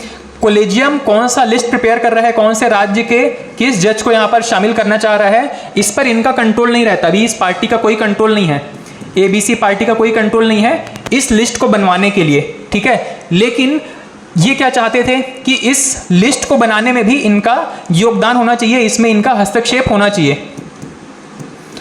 अब इसमें हस्तक्षेप करने के लिए जाहिर है कोलेजियम जब तक काम करेगा तब तक इनका हस्तक्षेप, कोई भी सत्ताधारी पार्टी का हस्तक्षेप यहाँ पर नहीं हो सकता। इसका सॉल्यूशन इन्होंने क्या निकाला, एक ऐसी संस्था बनाई जाए जो कि कोलेजियम को रिप्लेस कर सके, ठीक है, कोलेजियम को रिप्लेस कर सके, एक ऐसी संस्था बनाई जाए। और ऐसी एक संस्था के नाम से इन्होंने अपना एक बिल पेश किया था, उसका इन्होंने नाम रखा था NJAC बिल, ठीक है, national judicial appointment commission bill.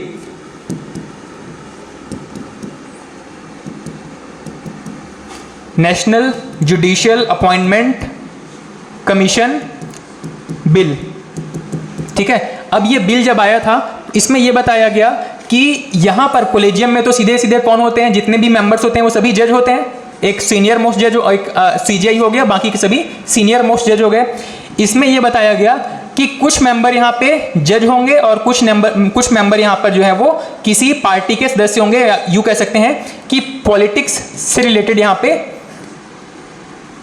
Members भी होने चाहिए, ठीक है। कुछ लोग जो है वो सत्ताधारी पक्ष से होंगे, कुछ लोग जो है वो विपक्ष से होंगे। इस तरीके से यहाँ पे अलग अलग पार्टी से मेंबर्स भी होने चाहिए। ये सब मिल करके एक संस्था का गठन करेंगे जिसको हम कह रहे हैं NJAC। और ये जो NJAC है इसका काम क्या होगा, वो लिस्ट प्रिपेयर करना, जो कि पहले कौन कर रहा था यहाँ पर, कोलेजियम वो लिस्ट प्रिपेयर कर रहा था। वो लिस्ट अब कौन प्रिपेयर करेगा, NJAC। ये बिल लाया गया था 2014-15 के आसपास में, ठीक है, 2014-15 के आसपास में।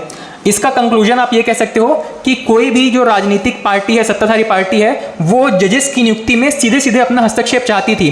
पिछला जो केस हमने देखा था इसमें तो इनका हस्तक्षेप इनडायरेक्ट तरीके से है, यहाँ पर इनका डायरेक्ट इन्वॉल्वमेंट नहीं है। ये ज़्यादा से ज़्यादा क्या कर सकते हैं, राष्ट्रपति को मना कर सकते हैं कि किसी व्यक्ति के नाम पर साइन करें या ना करें, ठीक है, उनको सजेस्ट कर सकते हैं। लेकिन यहाँ पर जो NJAC था इसमें इनका सीधा सीधा हस्तक्षेप हो जाता है। ये जो लिस्ट है प्रिपेयर करने के लिए, ठीक है, मतलब जो भी सत्ताधारी पार्टी है उसका मनमर्जी रहता है कि वो किस जज को यहाँ पर प्रमोट करना चाहते हैं सुप्रीम कोर्ट में या नहीं करना चाहते हैं, ठीक है। तो ये जो NJAC था वो पूरा कॉन्सेप्ट जो है वो सुप्रीम कोर्ट को पसंद नहीं आया और उन्होंने 2015 में इसको समाप्त करवा दिया, ठीक है। हमने एक शब्द पढ़ा है कि सुप्रीम कोर्ट जो है वो संविधान का संरक्षक माना जाता है। इस चीज़ को इन्होंने यूज़ किया और उसी कॉन्सेप्ट को यूज़ करते हुए सुप्रीम कोर्ट ने इस NJAC का जो गठन है इसको ही नल एंड वॉइड कर दिया, समाप्त कर दिया। मतलब NJAC नाम की कोई संस्था काम नहीं कर रही है। अभी भी जजेस की नियुक्ति से संबंधित जो संस्था है कोलेजियम ही सर्वोच्च संस्था है, ठीक है। इसी के बारे में बताया गया था। 2014-15 में NJAC नाम का एक संस्था गठित किया गया था, राष्ट्रीय न्यायिक नियुक्ति आयोग। इसको 2015 के अंत में ही इसको समाप्त कर दिया गया। मतलब NJAC के गठन को ही आपके सुप्रीम कोर्ट ने नल एंड वॉइड करार दे दिया। इसमें कॉन्सेप्ट क्या रखा गया, ये बताया गया कि इसमें टोटल 6 मेंबर्स होंगे। जब ये बिल लाया गया था उसमें प्रपोज किया गया था कि इसमें टोटल 6 मेंबर्स होंगे। कहाँ से, एक तो आपके CJI हो गए, दो मेंबर जो है आपके सुप्रीम कोर्ट के जो चीफ जस्टिस हो जाएंगे, मतलब सीनियर मोस्ट जज हो जाएंगे। इसके अलावा ये जो बचे हुए 3 मेंबर्स हैं वो कहाँ से होंगे, तो पॉलिटिक्स से रिलेटेड होंगे। कौन, एक तो हो गया आपका कानून और न्याय मंत्री। इसके अलावा कोई भी ऐसे जो 2 व्यक्ति होंगे जिनको कि नॉमिनेट किया जाएगा और वो किस फील्ड से होने चाहिए, मतलब लॉ के फील्ड से होंगे, कोई भी प्रख्यात विधिवेत्ता हो सकते हैं, ठीक है। तो ये जो 6 मेंबर्स की बॉडी है इसी को हम कहेंगे आपका NJAC, national judicial appointment commission. लेकिन क्योंकि ये पूरा का पूरा बॉडी समाप्त हो गया है इसीलिए इस पर बहुत डिबेट या डिस्कशन करने की जरूरत नहीं है। आपको याद रखना है इसके बारे में, आपका कोलेजियम के बारे में, ठीक है। हाँ, यहाँ पे इन्होंने संविधान के मूल ढांचे का उल्लंघन को बताते हुए इस पूरे इंस्टीट्यूशन को ही शून्य घोषित कर दिया था। इस तरीके से आपका न्यायिक नियुक्ति आयोग अभी काम नहीं कर रहा है, मतलब इसकी अपॉइंटमेंट ही नहीं हो पाई थी। ये हमारा 99 नंबर का कॉन्स्टिट्यूशनल अमेंडमेंट था, ठीक है। ये बिल जो है वो आपके लोकसभा, राज्यसभा और राष्ट्रपति तीनों की सहमति मिल चुका था। कोई भी अमेंडमेंट जो है वो कॉन्स्टिट्यूशनल अमेंडमेंट एक्ट कब बनता है, जब वो दोनों हाउसेस से पास हो चुका हो, और राष्ट्रपति के साइन भी हो चुके हों, ऐसी कंडीशन में जो बिल है वो एक्ट बनता है। ठीक है, तो उन्होंने आपके सुप्रीम कोर्ट ने इस पूरे एक्ट को ही खारिज कर दिया था। ठीक है, ये जो बिल है वो पास हो चुका था, पर सुप्रीम कोर्ट ने इस पूरे एक्ट को ही खारिज कर दिया था। ये चीज़ याद रखेंगे। कौन सा संविधान संशोधन था ये? 99 नंबर का संविधान संशोधन था। ठीक है, चलिए उसके बाद में एक हायरार्की हम पढ़ रहे थे। भारत में जो कोर्ट्स की एक हायरार्की है इस तरीके से है। वैसे भारत में एकल न्यायपालिका है जिसमें कि सबसे ऊपर सुप्रीम कोर्ट, उसके नीचे हर एक राज्य में हाई कोर्ट, या कुछ राज्यों में नहीं है पर मोस्टली हर एक राज्य में हाई कोर्ट का एक परमिशन दिया गया है संविधान के द्वारा। इसके अलावा लोअर कोर्ट जो कि हर एक जिले में हो सकता है, जिसको हम कहते हैं जिला कोर्ट। भारत में कितने हाई कोर्ट हैं? 25 हाई कोर्ट हैं। कौन कौन से ऐसे राज्य हैं जहां पर हाई कोर्ट नहीं है? अरुणाचल प्रदेश और एक राज्य आपका गोवा। इसके अलावा एक राज्य आपका मिजोरम। इसके अलावा कोई राज्य है क्या जहां पर हाई कोर्ट नहीं है?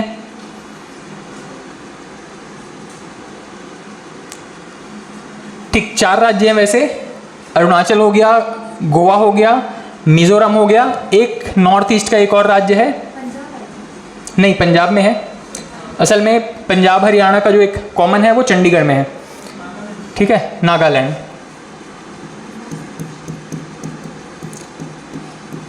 ये 4 ऐसे राज्य हैं जहां पर हाई कोर्ट नहीं है। बाकी के 25 राज्यों में भी हाई कोर्ट काम कर रहे हैं। बाकी 25 राज्य, 25 ऐसे जगह हैं जहां पर हाई कोर्ट हैं। कुछ ऐसे लोकेशंस हैं जो कि आपके यूनियन टेरिटरी के लिए भी एक हाई कोर्ट बनाया जा सकते हैं। मतलब हाई कोर्ट के लिए काफ़ी सारे प्रोविजंस हैं। किस जगह को किसी में मर्ज किया जा सकता है, किसी जगह के केस को किसी दूसरे हाई कोर्ट में सुना जा सकता है, इसके लिए काफ़ी सारे रूल्स एंड रेगुलेशंस हैं। ठीक है, चलिए सुप्रीम कोर्ट के बाद में हम जो सेकंड अपनी हायरार्की है उस पर आते हैं, हाई कोर्ट, या इसको हम कल डिस्कस करेंगे। लास्ट के 10-15 मिनट आपने जितने भी कुछ पुराने पढ़े हुए हैं अपनी कॉपी किताब बंद कर लीजिएगा और बस कोशिश करेंगे कि आपको क्या क्या याद आता है।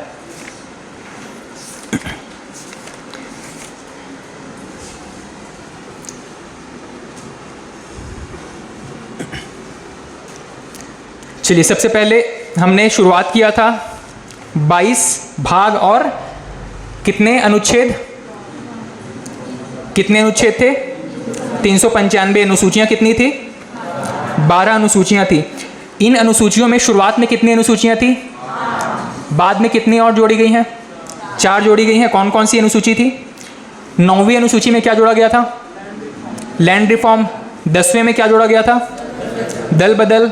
11वां में पंचायती राज। 12वें में नगरीय निकाय के बारे में जोड़ा गया था। किस भाग में पंचायती राज का कॉन्सेप्ट लिखा हुआ है? भाग में ना, अनुसूची में नहीं, भाग में। किस भाग में पंचायती राज के बारे में बताया गया है? भाग 9 में। भाग 9 में पंचायती राज बताया गया है। 9A में क्या है? 9B में क्या है? सहकारी समितियों के बारे में।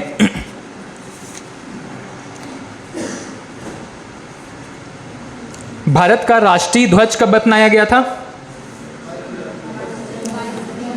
ये डेट शायद आपने कहीं पे नोट नहीं किया है। ठीक है, इसमें से 2-3 इंपॉर्टेंट डेट्स हैं, उसको नोट कर लीजिएगा। ठीक है, 2-3 इंपॉर्टेंट डेट हैं, उनको नोट कर लीजिएगा। कहीं पे भी रैंडमली आपके कॉपी में वो रहना चाहिए, कहीं पे भी इसको नोट कर सकते हैं।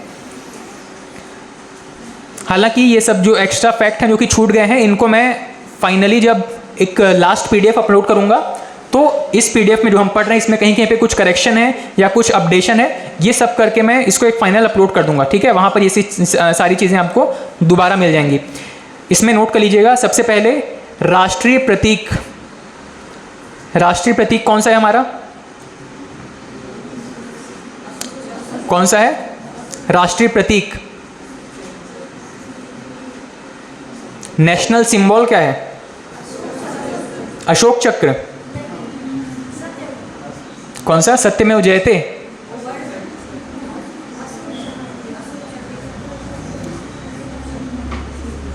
सिंबल क्या है भाई?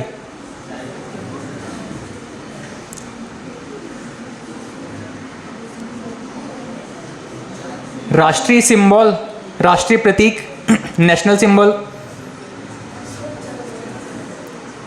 4 शेरों का एक ग्रुप है जिसमें से 3 शेर दिखाई देते हैं।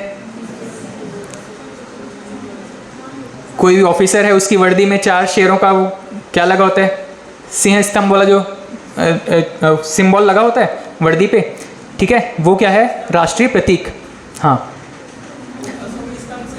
अशोक स्तंभ से लिए हैं, पर अशोक चक्र नहीं है ना, अशोक चक्र तो झंडे पर है। राष्ट्रीय प्रतीक 26 जनवरी 1950 को अपनाया गया था। राष्ट्रीय प्रतीक 26 जनवरी 1950।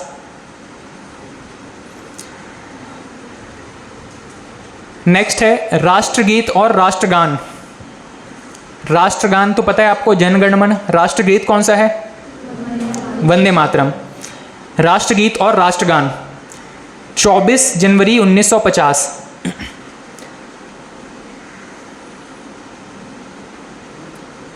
राष्ट्रीय ध्वज तिरंगा अशोक चक्र के साथ में। राष्ट्रीय ध्वज कब अपनाया गया था, मतलब कब इसको ऑफिशियली दर्जा दिया गया था? 22 जुलाई 1947। 22 जुलाई 1947।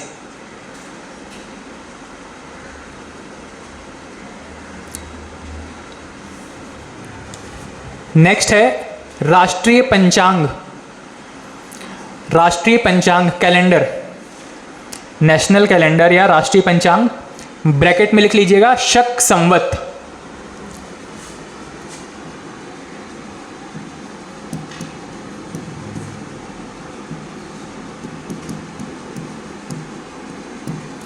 शक संवत।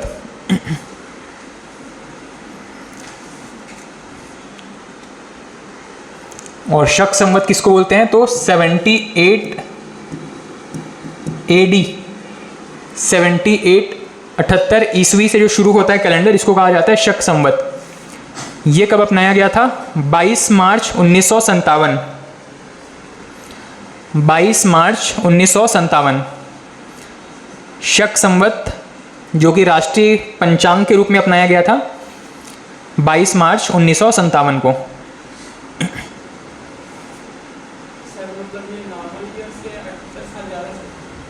हाँ, मतलब ये सोचो कि अगर ये टाइम फ्रेम का स्केल हम बनाएं तो ये 0 से हमारा स्टार्ट हुआ है, तब हम 2023 में पहुंचे हैं, ठीक है। इधर चले जाएंगे तो हम क्या बोलते हैं? BC बोलते हैं, -1 -2 नहीं बोलते हैं ईयर्स को, क्या बोलते हैं? BC। मतलब 100 BC अगर बोलेंगे तो इस 0 से 100 साल पहले, और 100 BC को अगर हम वर्तमान से देखें तो 2023 और प्लस ये 100 साल मिलाकर के कितना हो जाएगा? 2123 साल पहले, 2123 साल पहले हो जाएगा ये। आज से 100 मतलब 0 से 100 साल पहले की अगर बात करें तो हम उसको 2 तरीके से कह सकते हैं, या तो हम कहेंगे 100 BC, या तो हम कहेंगे 2123 साल पहले, मतलब 0 से 100 साल और पहले की बात हो रही है। लेकिन जब कोई कैलेंडर इस 0 से 78 साल आगे स्टार्ट हो रहा है, मतलब यहाँ पर ये हमारा 1 स्टार्ट हो रहा है, ठीक है। ये जो 78 ईस्वी था शक संवत, ये हमारे लिए क्या है? 0 पॉइंट है, मतलब 0 से स्टार्ट यहाँ से हो रहा है हमारा, 78 ईयर्स से स्टार्ट हो रहा है। अब इसमें अगर हम आगे चलते चले जाएंगे तो इसमें अब हमको 78 क्या करना पड़ेगा? ऐड करना पड़ेगा।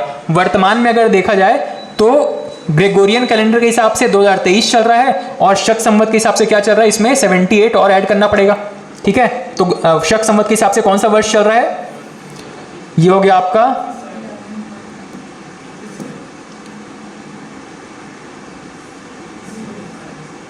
2101, ठीक है। ग्रेगोरियन कैलेंडर या इंग्लिश कैलेंडर के हिसाब से 2023 चल रहा है, और शक संवत के हिसाब से 2101, 2101। मतलब आज की तिथि को आप इस तरीके से लिख सकते हैं, आज 6 सितंबर आपका 2101। ये हो गया आपका शक संवत के हिसाब से। किस तिथि को संविधान दिवस के रूप में मनाया जाता है? 26 नवंबर 1949 को। पहली बैठक कब आयोजित हुई थी? 9 दिसंबर 1946 या 47? 46।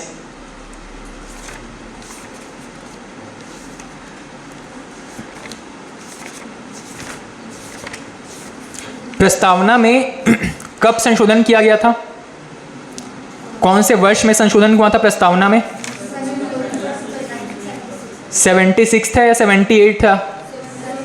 76 में, 1976 में। कौन से नंबर का संशोधन था? 42वां संशोधन था। क्या क्या शब्द जोड़े गए थे इसमें? सोशलिस्ट, सेक्युलर और इंटीग्रिटी। समाजवादी, पंथनिरपेक्ष और अखंडता, ये 3 नए शब्द जोड़े गए थे।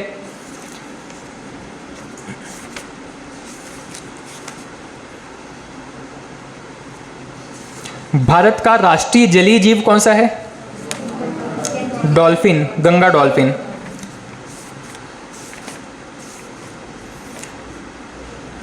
जब संविधान की शुरुआत हुई थी तो राज्यों को कितनी कैटेगरी में बांटा गया था? 4 कैटेगरी में। ABCD नाम से 4 कैटेगरी बांटे गए थे। A कैटेगरी में कौन से राज्य थे?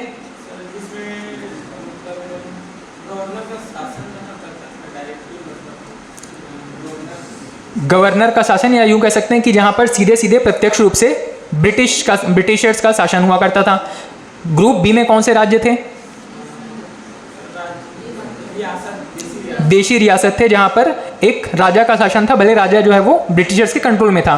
सी ग्रुप में कौन से थे? कमिश्नरी स्टेट्स। मैंने बताया था कि कुछ एरिया ऐसे थे जहां पर सीधे कंट्रोल करना मतलब बेनिफिट में नहीं था ब्रिटिशर्स के लिए, इसीलिए वहाँ पे एक कमिश्नर बैठा दिए थे और उस एरिया को कमिश्नरी क्षेत्र कहा जाता था। और ग्रुप डी में कौन से राज्य थे? केंद्र शासित प्रदेश, यूनियन टेरिटरी। पेप्सू का फुल फॉर्म क्या था?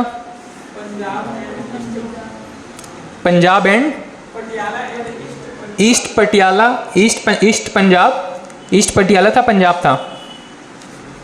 पेप्सू का फुल फॉर्म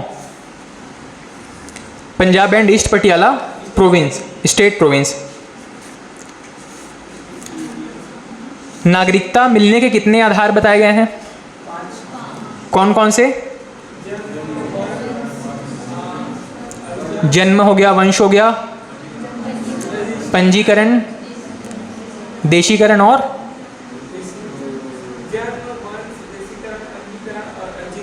अर्जित भूमि के आधार पर। वर्तमान में हमें जो नागरिकता मिली है किस आधार पर मिली हुई है? बीच में मैंने एक 3 और बताया था आपको। हमारी नागरिकता जन्म के आधार पर नहीं है, वंश के आधार पर है।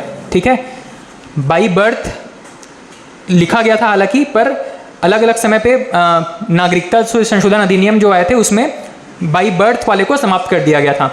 इसका रीज़न ये था कि कई बार कोई ऐसे व्यक्ति जो कि कोई ऐसी महिला जो कि हो सकता है प्रेग्नेंट है और भारत घूमने के लिए है, वहाँ पर बच्चे का जन्म हो गया। अब माता मान लो यूरोप की है, बच्चे का जन्म भारत में हो गया है, तो भारत की भूमि के अंदर जन्म हुआ है करके उसको नागरिकता देनी मजबूरी हो सकती थी। इस कंडीशन को अवॉइड करने के लिए क्या किया गया? बाई बर्थ वाले को हटा दिया गया। अब बच्चे का जन्म भारत में हुआ है या नहीं इससे फर्क नहीं पड़ता, उसके माता पिता या दादा दादी नाना नानी भारतीय थे या नहीं थे, इस बात से फर्क पड़ता है।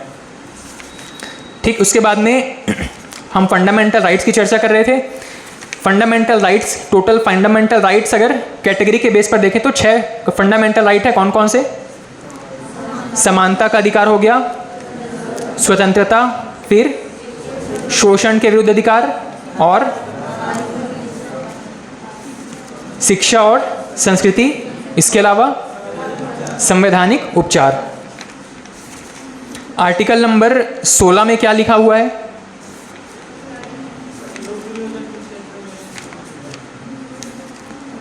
आर्टिकल नंबर 16 फंडामेंटल राइट्स कहाँ से स्टार्ट होते हैं?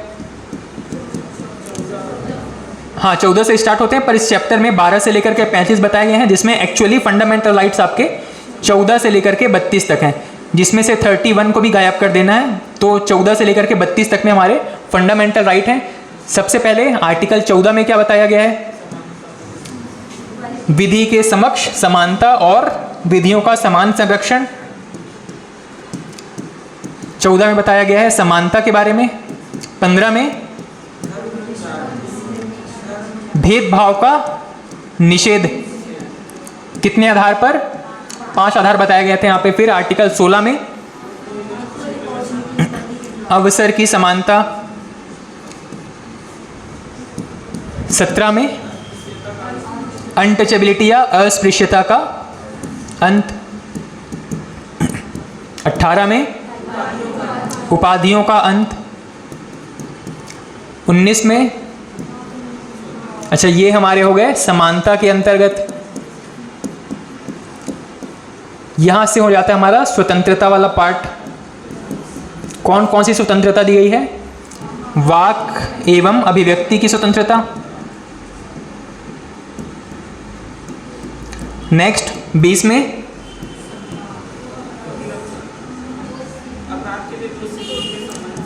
दोष सिद्धि के संबंध में संरक्षण। 21 में right to life and personal liberty, प्राण एवं दैहिक स्वतंत्रता का अधिकार। 21A में शिक्षा के बारे में बताया गया है। फिर 22 में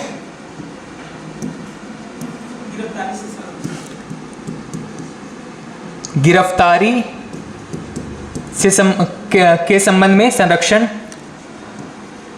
23 में शोषण के विरुद्ध अधिकार। यहां पर यह बताया गया है बंधुआ मजदूरी, बलात् श्रम और बेगारी, ये सभी दंडनीय अपराध होंगे। 24 में क्या बताया गया है?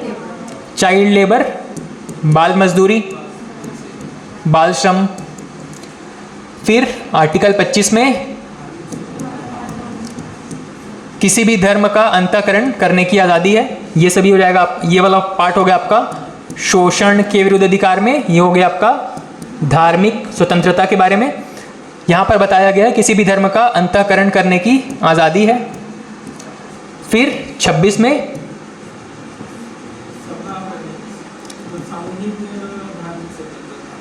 सामूहिक रूप से, हाँ सामूहिक रूप से आप किसी भी इंस्टीट्यूशन को रन कर सकते हैं, कोई आयोजन कर सकते हैं, ये बताया गया है। फिर 27 में किसी भी धर्म विशेष की अभिवृद्धि के लिए यहाँ पर टैक्स नहीं लगाएंगे। 28 में कोई भी धार्मिक संस्था, धार्मिक शिक्षा के लिए कोई संस्था ज्वाइन कर सकते हैं, मजबूर नहीं किया जा सकता। इन शिक्षण संस्थाओं को सरकारी पैसा मिलेगा नहीं मिलेगा, वहाँ पर धार्मिक शिक्षा दी जाएगी नहीं दी जाएगी, इसकी बात बताई गई है। 29 और 30 ये किस में है? अल्पसंख्यकों के बारे में। अल्पसंख्यकों के हितों का संरक्षण, इनके हितों का संरक्षण, और यहाँ पर इनके एजुकेशन इंस्टीट्यूट के बारे में बताया गया, शिक्षण संस्था। उसके बाद में आर्टिकल नंबर 31 समाप्त हो गया। 31 क्या था? संपत्ति समाप्त हो गया है। अब ये क्या है आपका? या तो हम इसको कहेंगे संवैधानिक अधिकार या कहेंगे इसको कानूनी अधिकार। ठीक है, अब ये क्या नहीं रह गया हमारा? फंडामेंटल राइट, मूल अधिकार नहीं रह गया है। ठीक है, इसके अलावा आर्टिकल 32 यहां पर क्या बताया गया आपका? संवैधानिक उपचार। 5 प्रकार के रिट हैं जिनके द्वारा हमारे संविधान फंडामेंटल राइट्स को वापस प्राप्त किया जा सकता है। ठीक है, इसके बाद में 33 में क्या बताया गया था? कुछ ऐसे पोस्ट हैं जिनकी पावर को लिमिट कर दिया जाएगा, मतलब उनके फंडामेंटल राइट्स को लिमिट कर दिया जाएगा। जैसे कि आपके सेना हो गए, पुलिस हो गए, गुप्तचर हो गए, स्पाई हो गए, ठीक है, गुप्तचर हो गए, या फिर अलग अलग और भी विभाग हैं जिनमें कि कुछ लिमिटेशन है उनकी फंडामेंटल राइट्स को एक्सेस करने से संबंधित। आर्टिकल 34 में क्या बताया गया है? मार्शल लॉ के बारे में बताया गया है, सैन्य शासन या सैन्य कानून के बारे में बताया गया है। कोई भी ऐसा जगह जहां पर मार्शल लॉ लागू है वहां पर हमारे कुछ फंडामेंटल राइट्स को समाप्त कर सकते हैं। आर्टिकल 35 में क्या बताया गया है? संसद जो है वो कानून बना करके इस पूरे फंडामेंटल राइट्स पर डिसीजन दे सकती है, कुछ कानून बना सकती है, पर वो जो नया कानून है वो हमारे संविधान के बेसिक स्ट्रक्चर का वायलेशन नहीं करना चाहिए। संविधान के मूल ढांचे का उल्लंघन ना हो। अदरवाइज सुप्रीम कोर्ट जो है वो सीधे उस पर हस्तक्षेप करके उस पूरे कानून को समाप्त कर सकती है। ठीक है, ये था हमारा आर्टिकल नंबर 35 तक। उसके बाद में नेक्स्ट चैप्टर में हमने क्या पढ़ा था, आर्टिकल 36 से लेकर के 51 तक। इसमें क्या पढ़ा था हमने, डीपीएसपी के बारे में पढ़ा था। उसके बाद में 51A में हमने क्या पढ़ा था, फंडामेंटल ड्यूटीज। टोटल कितने फंडामेंटल ड्यूटीज थे, पहले कितने थे 10, बाद में एक और ऐड किया गया था। ये वाला कौन सा था, वही शिक्षा के बारे में, जो कि आर्टिकल नंबर 21A में दिया गया था। ठीक है, उसके बाद में आर्टिकल नंबर 52 में राष्ट्रपति, प्रेसिडेंट, यहाँ से हमने पढ़ना शुरू किया था। और हमारे पढ़ने का स्ट्रक्चर क्या था, हमने पढ़ा, सबसे पहले पढ़ा था विधायिका के बारे में, जिसमें हमने लोकसभा, राज्यसभा, विधानसभा, विधान परिषद, इसको कवर किया। ठीक है, विधायिका का मतलब है यहाँ पर विधि निर्माण करने वाली या कानून बनाने वाली संस्था। और कानून बनाने का काम किसका होता है, केंद्र स्तर पर देखें तो लोकसभा, राज्यसभा और राष्ट्रपति मिलकर कानून बनाएंगे। और राज्य स्तर पर देखें तो विधानसभा, जहाँ जहाँ पे विधान परिषद है उसको भी शामिल कर लेंगे, और यहाँ पर गवर्नर मिलकर के कानून बनाएंगे। इसको हम कह रहे हैं विधायिका। उसके बाद कार्यपालिका। कार्यपालिका का मतलब है कि विधि के अनुसार या कानून के अनुसार शासन चलाने वाली संस्था है। ठीक है, शासन चलाने के लिए, शासन करने वाली संस्था में क्या क्या है, तो सबसे पहले हमारा जो सरकार है इसको हम किस नाम से जानते हैं, मंत्री परिषद के नाम से जानते हैं। और इस मंत्री परिषद में कौन कौन शामिल है, एक तो हमारे पीएम हो गए और प्लस बाकी के सभी ऐसे व्यक्ति इनको मंत्री का पोस्ट मिला हुआ है। यहाँ पर लोकसभा या राज्यसभा में जब चुनाव जीते हैं तब इनको क्या कह रहे हैं, हम एमपी कहते हैं, मेंबर ऑफ पार्लियामेंट। यहाँ पर इनको विधानसभा के सदस्य मतलब विधायक या विधान परिषद के सदस्य कहेंगे, पर यहाँ पर इनको क्या कह रहे हैं हम, विशेष रूप से जब इनको मंत्री का पद मिल जाता है तब ये कहाँ शामिल हो जाएंगे, मंत्री परिषद में। इसे मैंने ये चीज़ बताया था आपको, कोई व्यक्ति सबसे पहले बनेगा क्या, सांसद एमपी के रूप में। सेकंड, अगर उसको कोई पोस्ट मिल जाता है मंत्री के रूप में तो इसको क्या मिलेगा, क्या कहा जाएगा, ये अब मंत्री कहा जाएगा, मंत्री परिषद का सदस्य बन जाएगा। और अगर ये कोर ग्रुप में शामिल हो जाता है, जिसको हम किस नाम से जानते हैं, मंत्रिमंडल के नाम से। और इसके अंदर भी अगर छोटा सा समूह देखेंगे, इसको हम किस नाम से जानते हैं, किचन कैबिनेट, किचन कैबिनेट के नाम से। ठीक है, तो ये हो गए हमारे शासन चलाने वाले लोग। ये जो हैं आपके टेम्परेरी लोग हैं, मतलब 5 साल में वापस अपने पद से हट जाएंगे और नए चुनाव होंगे, नया मंत्रिपरिषद चुन करके आएगा। कुछ ऐसे हैं जो कि परमानेंट होते हैं, परमानेंट एग्जीक्यूटिव के नाम से जानते हैं इनको हम। ये कौन है, जितने भी सरकारी अधिकारी हैं और कर्मचारी हैं, सरकारी अधिकारी प्लस कर्मचारी, ये सभी क्या है, परमानेंट एग्जीक्यूटिव है। मतलब ये अपने रिटायरमेंट की एज तक सरकार की सेवा करेंगे, चाहे सरकार में कोई भी हो। मान लो अभी बीजेपी की सरकार है तो बीजेपी के फेवर में काम करेंगे, अगर कांग्रेस की सरकार आती है तो इनके फेवर में काम करेंगे। ठीक है, इस तरीके से हमने पढ़ा था कार्यपालिका के बारे में। उसके बाद हमने शुरू किया था न्यायपालिका।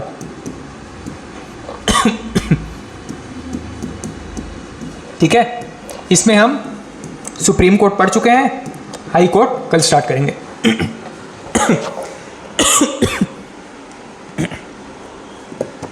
Okay, thank you.